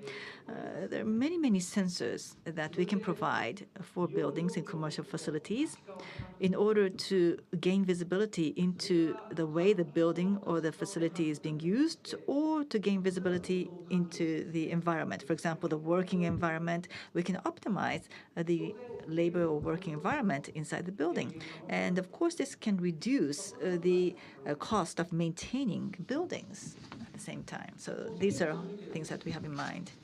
As for public infrastructure, using sensors, we can check for distortions in the road surface, etc. And of course, there's a lot of open data available, weather or climate data or traffic data. And by combining our data with such data, we can, for example, do predictive maintenance, or we can take measures to prevent against or prepare against disasters. As for manufacturing, logistics, and retail, we can increase the efficiency of the supply chain to the extreme, which means that we can reduce inventory to the minimum, and we can also enable end-to-end quality control. So, what supports the IoT age would be the advancement in network infrastructure.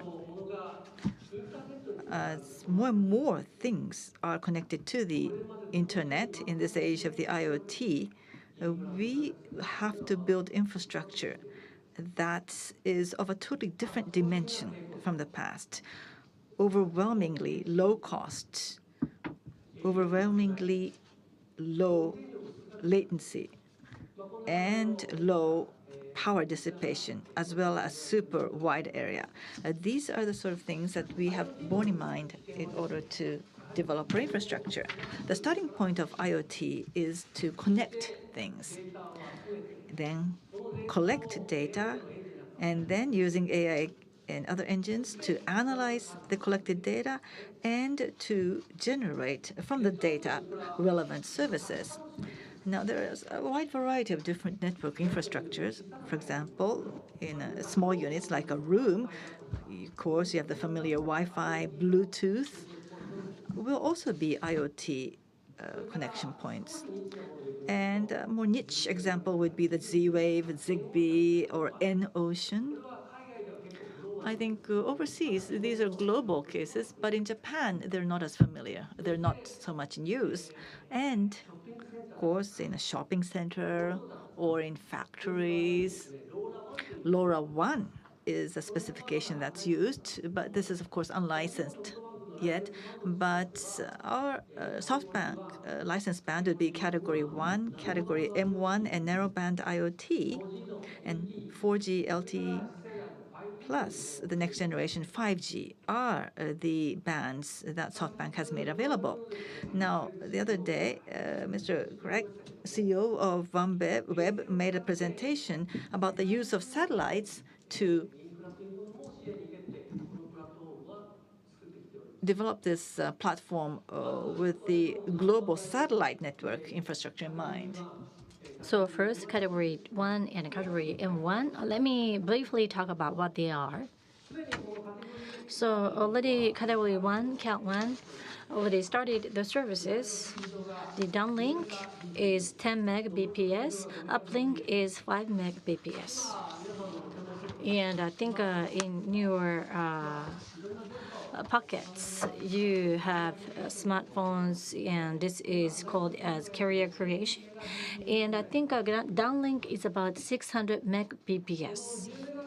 So is the download or downlink 10 Mbps? Maybe 3 years ago, mobile standard. So 3G, the end state of 3G is 14.4 Mbps. So it's about that speed. Well, as of today, it's used for the surveillance camera or digital signage. In the future, into the future, we are going to offer Category M1 and narrowband IoT.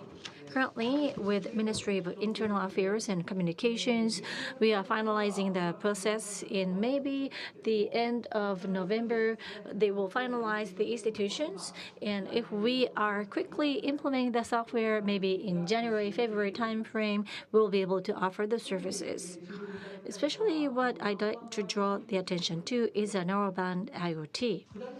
Downlink is 28 kbps, 28 kbps. Well, this is really thin line.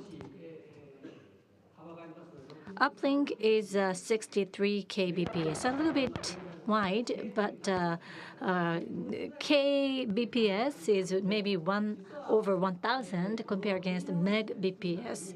In order to really create the area, we use this specification, and we are going to cover nationwide from the beginning of the service launch. Why we can cover more when we have a lower rate? This is just like a tap water. So if you are going to kind of pinch the end of the hose, the water which is flowing into the hose is really thin. So as you see, narrowband IoT, this can have a really deep penetration, maybe into the elevators, or maybe into the in the toilet, or maybe the underground parking lot, which you cannot usually have the connection. Now with this narrowband IoT, we have the connection. And also, we are also working on the 5G.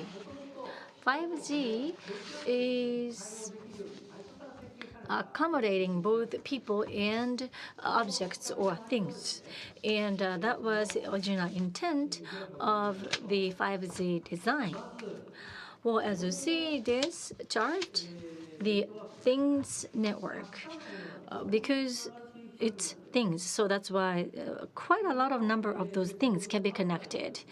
So maybe 100 times as many as we usually have in terms of the connection, number of the connection, and also low latency, 1 millisecond.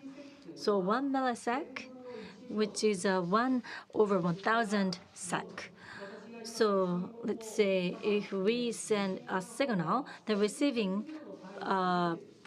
recipient will have only the latency, which is 1/1000 sec. In terms of the power consumption, it's 1/10, and also in terms of the speed, it's also again evolves, and it's 10 times as fast as the current standard. In terms of the mobility, yes, it can accommodate 500 kilometers per hour speed, so maybe we can also achieve the handover in the linear motor car. 5G, especially in the area of autonomous driving, this is quite effective in this area.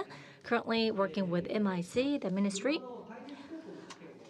We are now building the specification for the platoon. So V2X or MEC. So this is a really special terminology, so maybe you may not know. V2X means that vehicle to things X, so it's a vehicle to vehicle communication. So 1 millisecond delay, since this is ultra low latency. So maybe the car which is running in front can be communicated to the next car and also even a car after that. So maybe the image which you actually envision in your car can be seen maybe 10 cars behind. So we could really use this great technology. And also MEC. There are different servers at the base stations. So between base station and vehicles, it's only 1 millisecond latency. So maybe we can have information only at the base stations. Maybe 1 kilometer ahead, you have the construction going on the road. So vehicles can get that information through the network. But with this specification, vehicles can have those information at real time. And that will enable the full spec of the autonomous driving. So let me talk about OneWeb. So currently what we are working on OneWeb is from this Earth to the sky, 1,200 kilometers above. We have about 882 satellites, and we are trying to go over Earth. And downlink is about 100 Mbps. That's a downlink speed. However, because it's far away, so that's why it consumes quite a lot of power. maybe cars or ships or aircraft and railway. This can be also regarded as IoT device. So if that is the level of IoT device, I think we can really accommodate. Well, the information from the satellites can be downlinked to this platform at real time. So maybe we are trying to publicize the different APIs so that we can have that orchestration or collaboration with different devices. And we released this platform, new value creation. From the network perspective, we try to maximize in terms of the quantity, and also by using a diversified API, we also try to maximize that quality. So IoT platform, we have the point of contact for SoftBank IoT platform. So please come to us on the web, or maybe you can talk to our sales rep for corporate users. If you want to try out something, or you want to know if you could do this, so it's feasible, anything is okay, anything is welcome. Please come to us. And as I said at the beginning of the presentation, IoT is something which we could co-create. So SoftBank would like to work with you, trying to co-create the new era. Thank you very much for your kind attention. Thank you very much. Miyakawa 専務、ありがとうございます。Thank you very much, Mr. Miyakawa. Now then, our last speaker, a new IT strategy developed with SoftBank. The speaker is the Vice President and COO of the corporate business headquarters, Yasuhiro Imai.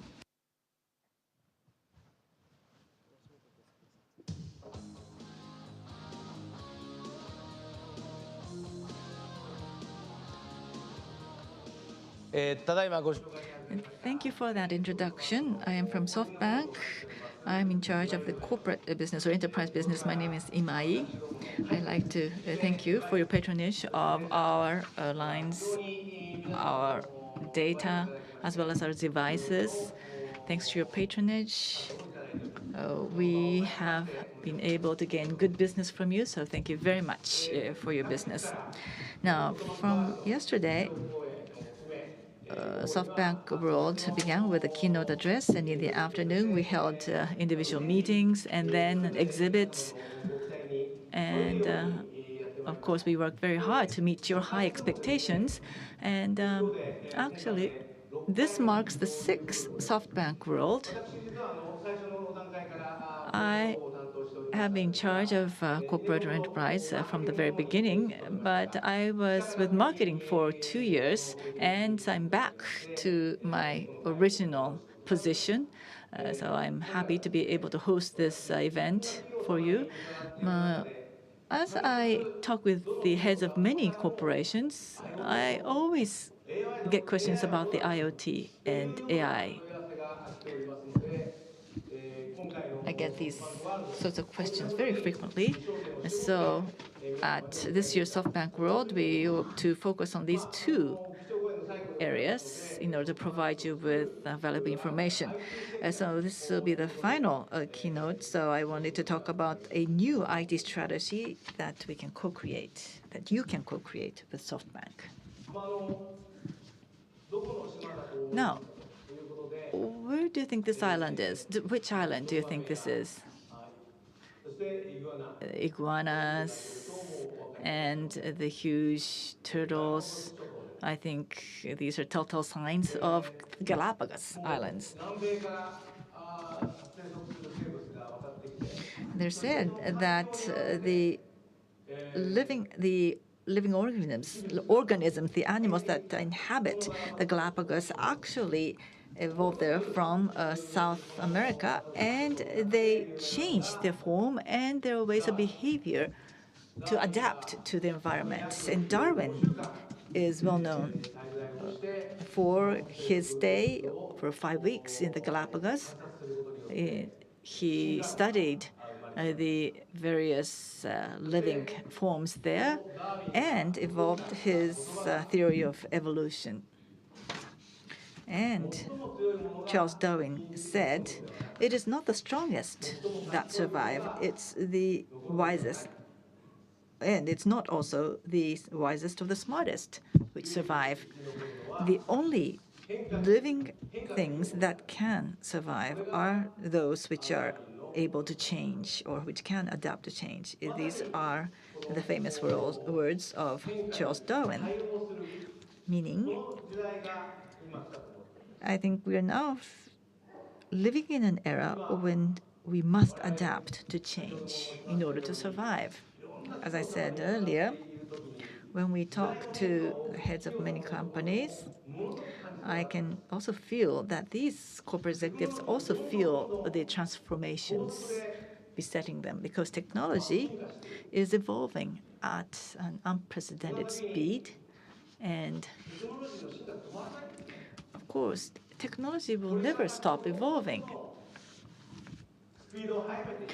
Actually, the speed of technological change will accelerate, which means the most important factor would be adaptability to change.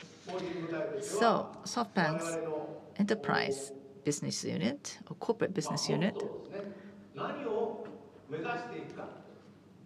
outlines as our motto and our objective the words of Darwin.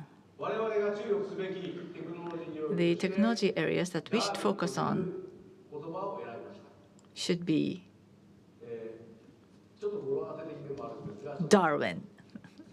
And the D of Darwin is digitalization. A for AI, R for robot and RPA, W for wireless, I for IoT, and N for next innovation. That as a result of this, next innovations will be born. And so by focusing on Darwin, these 6 areas, SoftBank must stay true to the thoughts of Darwin.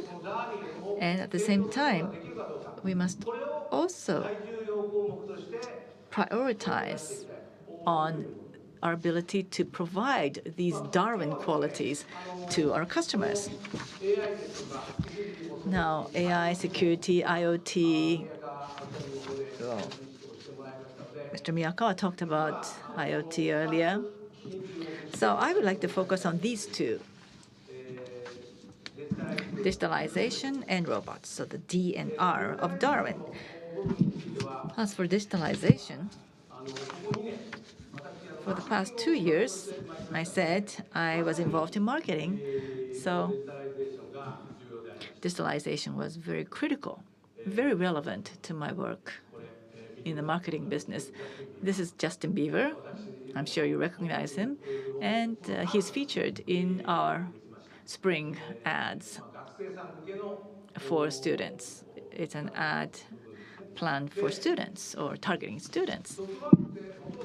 Now, SoftBank actually featured the daddy dog with his human family, but I think that was very difficult for students to identify with, and that's why we decided to use Justin Bieber.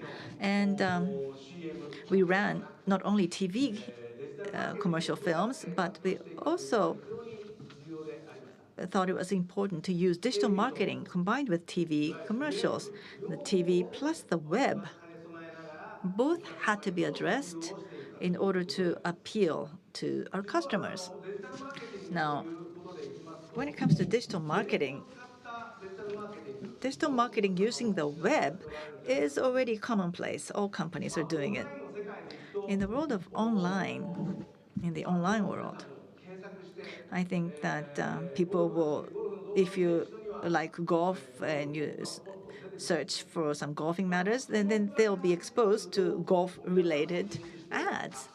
And so most companies know which websites they should place their ads in. That's already commonplace knowledge. But whether that website exposure actually led to store visits or not many companies can quantify that relationship. If you issue coupons to customers, then you find later, and after collecting these coupons, maybe 2 months later, that this so many people actually use the coupons they got from the web to use at the store. And they get that knowledge 2 months later. But now we have digital technology that can enable this visualization all the way from the web to store visits. It's a service to visualize the real behavior of the consumers. And this company is Sinara. Is an American company, and we invested in the company and jointly created a joint venture company called Sinara Japan. And so how the consumers on the web actually came to the real store can now be grasped. That sort of information can be grasped now using the Sinara technology. And this, of course, is an actual outcome, a result. And we appealed about the super student sales, and we used ad media A and B, two ad medias. And when you look at the click rates, for ad media A, the click rate was 0.4, and for B, it was 0.13. So, of course, the answer here would be that you should invest in ad media A, and that you should place more ads on ad media A rather than B. But in actuality, how about the number of consumers who came to the brick-and-mortar store as a result of seeing this ad? These are the real store visit numbers, and these are actual numbers. The store visit rate for ad media A with a higher click rate was only 1.17, which means that click rate does not necessarily equal higher store visits. Also, it's also possible to trace the access route of the store visitors. So the people who came to the store, when they closed, were actually, this was their second visit to the store, which means that at one time they did come to the store, but they didn't buy. They couldn't close the deal because the consumer didn't know, couldn't make up their mind. So the consumer went back to the web to compare different sites, and then they made the decision to buy and came again to the store. And you could see this in a quantified manner. For example, women in their 40s, when they come to the store, what sort of behavior they take. If it's a woman in their 20s, then what did they see or view on the website or focus on the website that enticed them to come to the store? We now know this, and you could also visualize the lead time to store visits.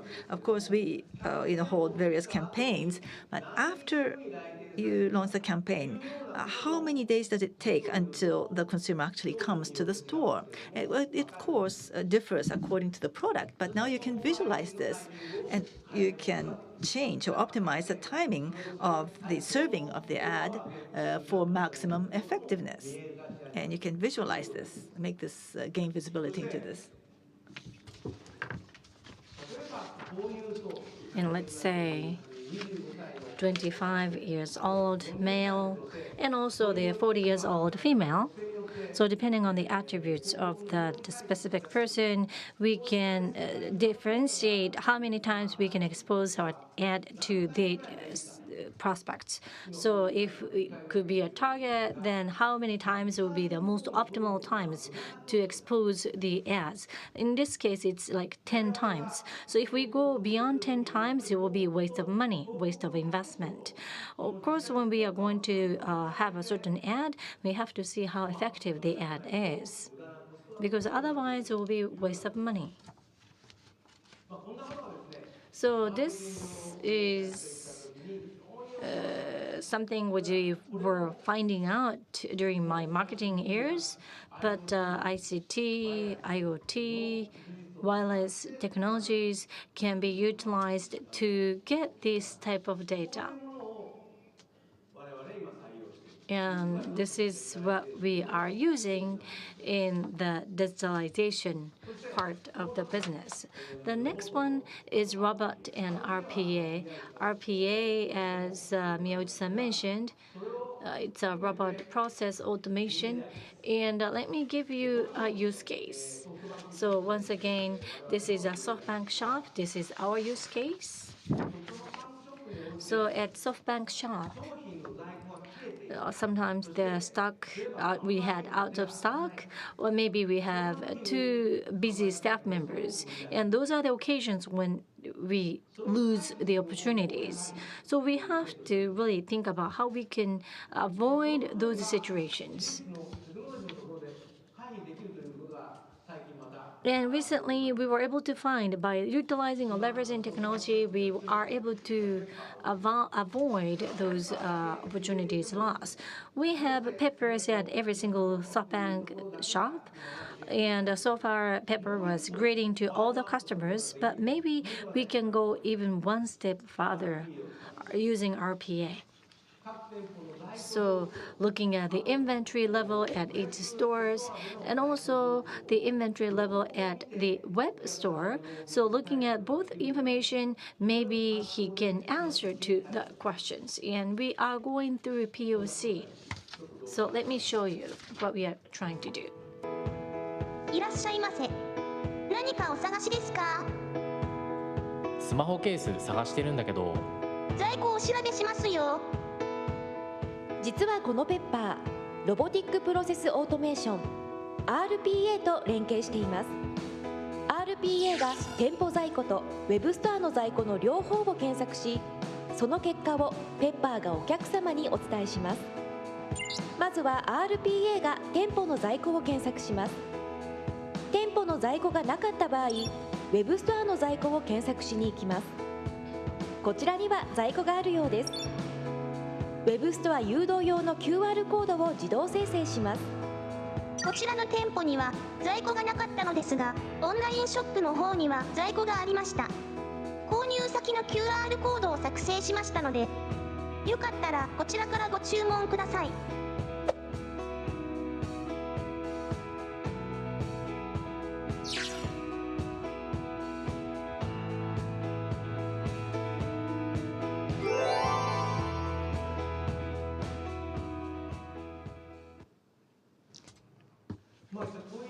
So this type of use case is not just limited to SoftBank. As long as you have physical brick-and-mortar stores, I'm sure this is effective. Today, RPA has been touched upon, and we make a press release today.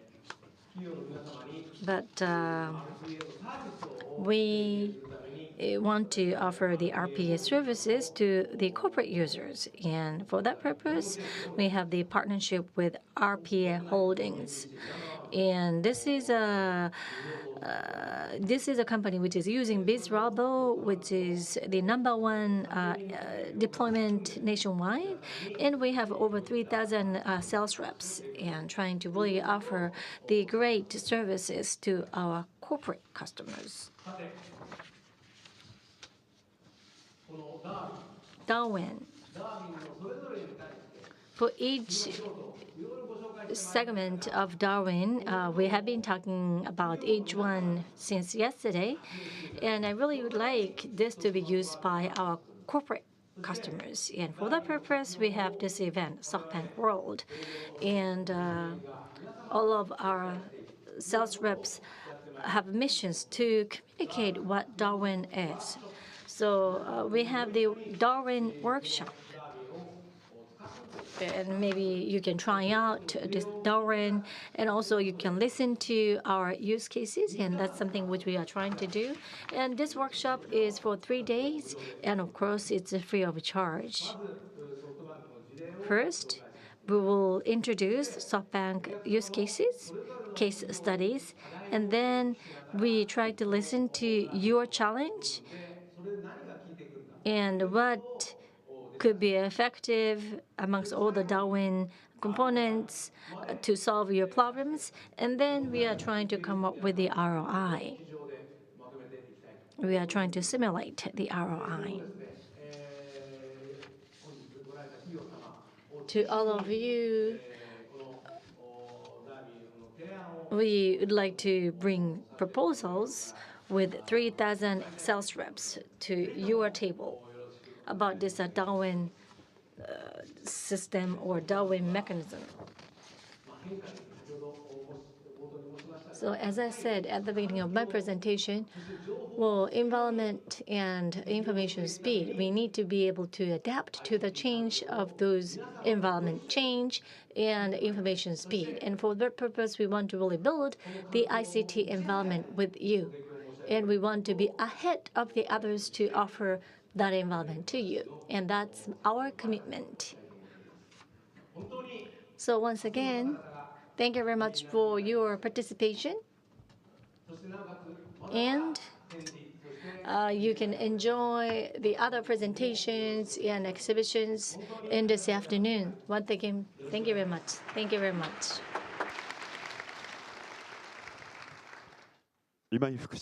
Thank you very much, Mr. Imai, the Vice President.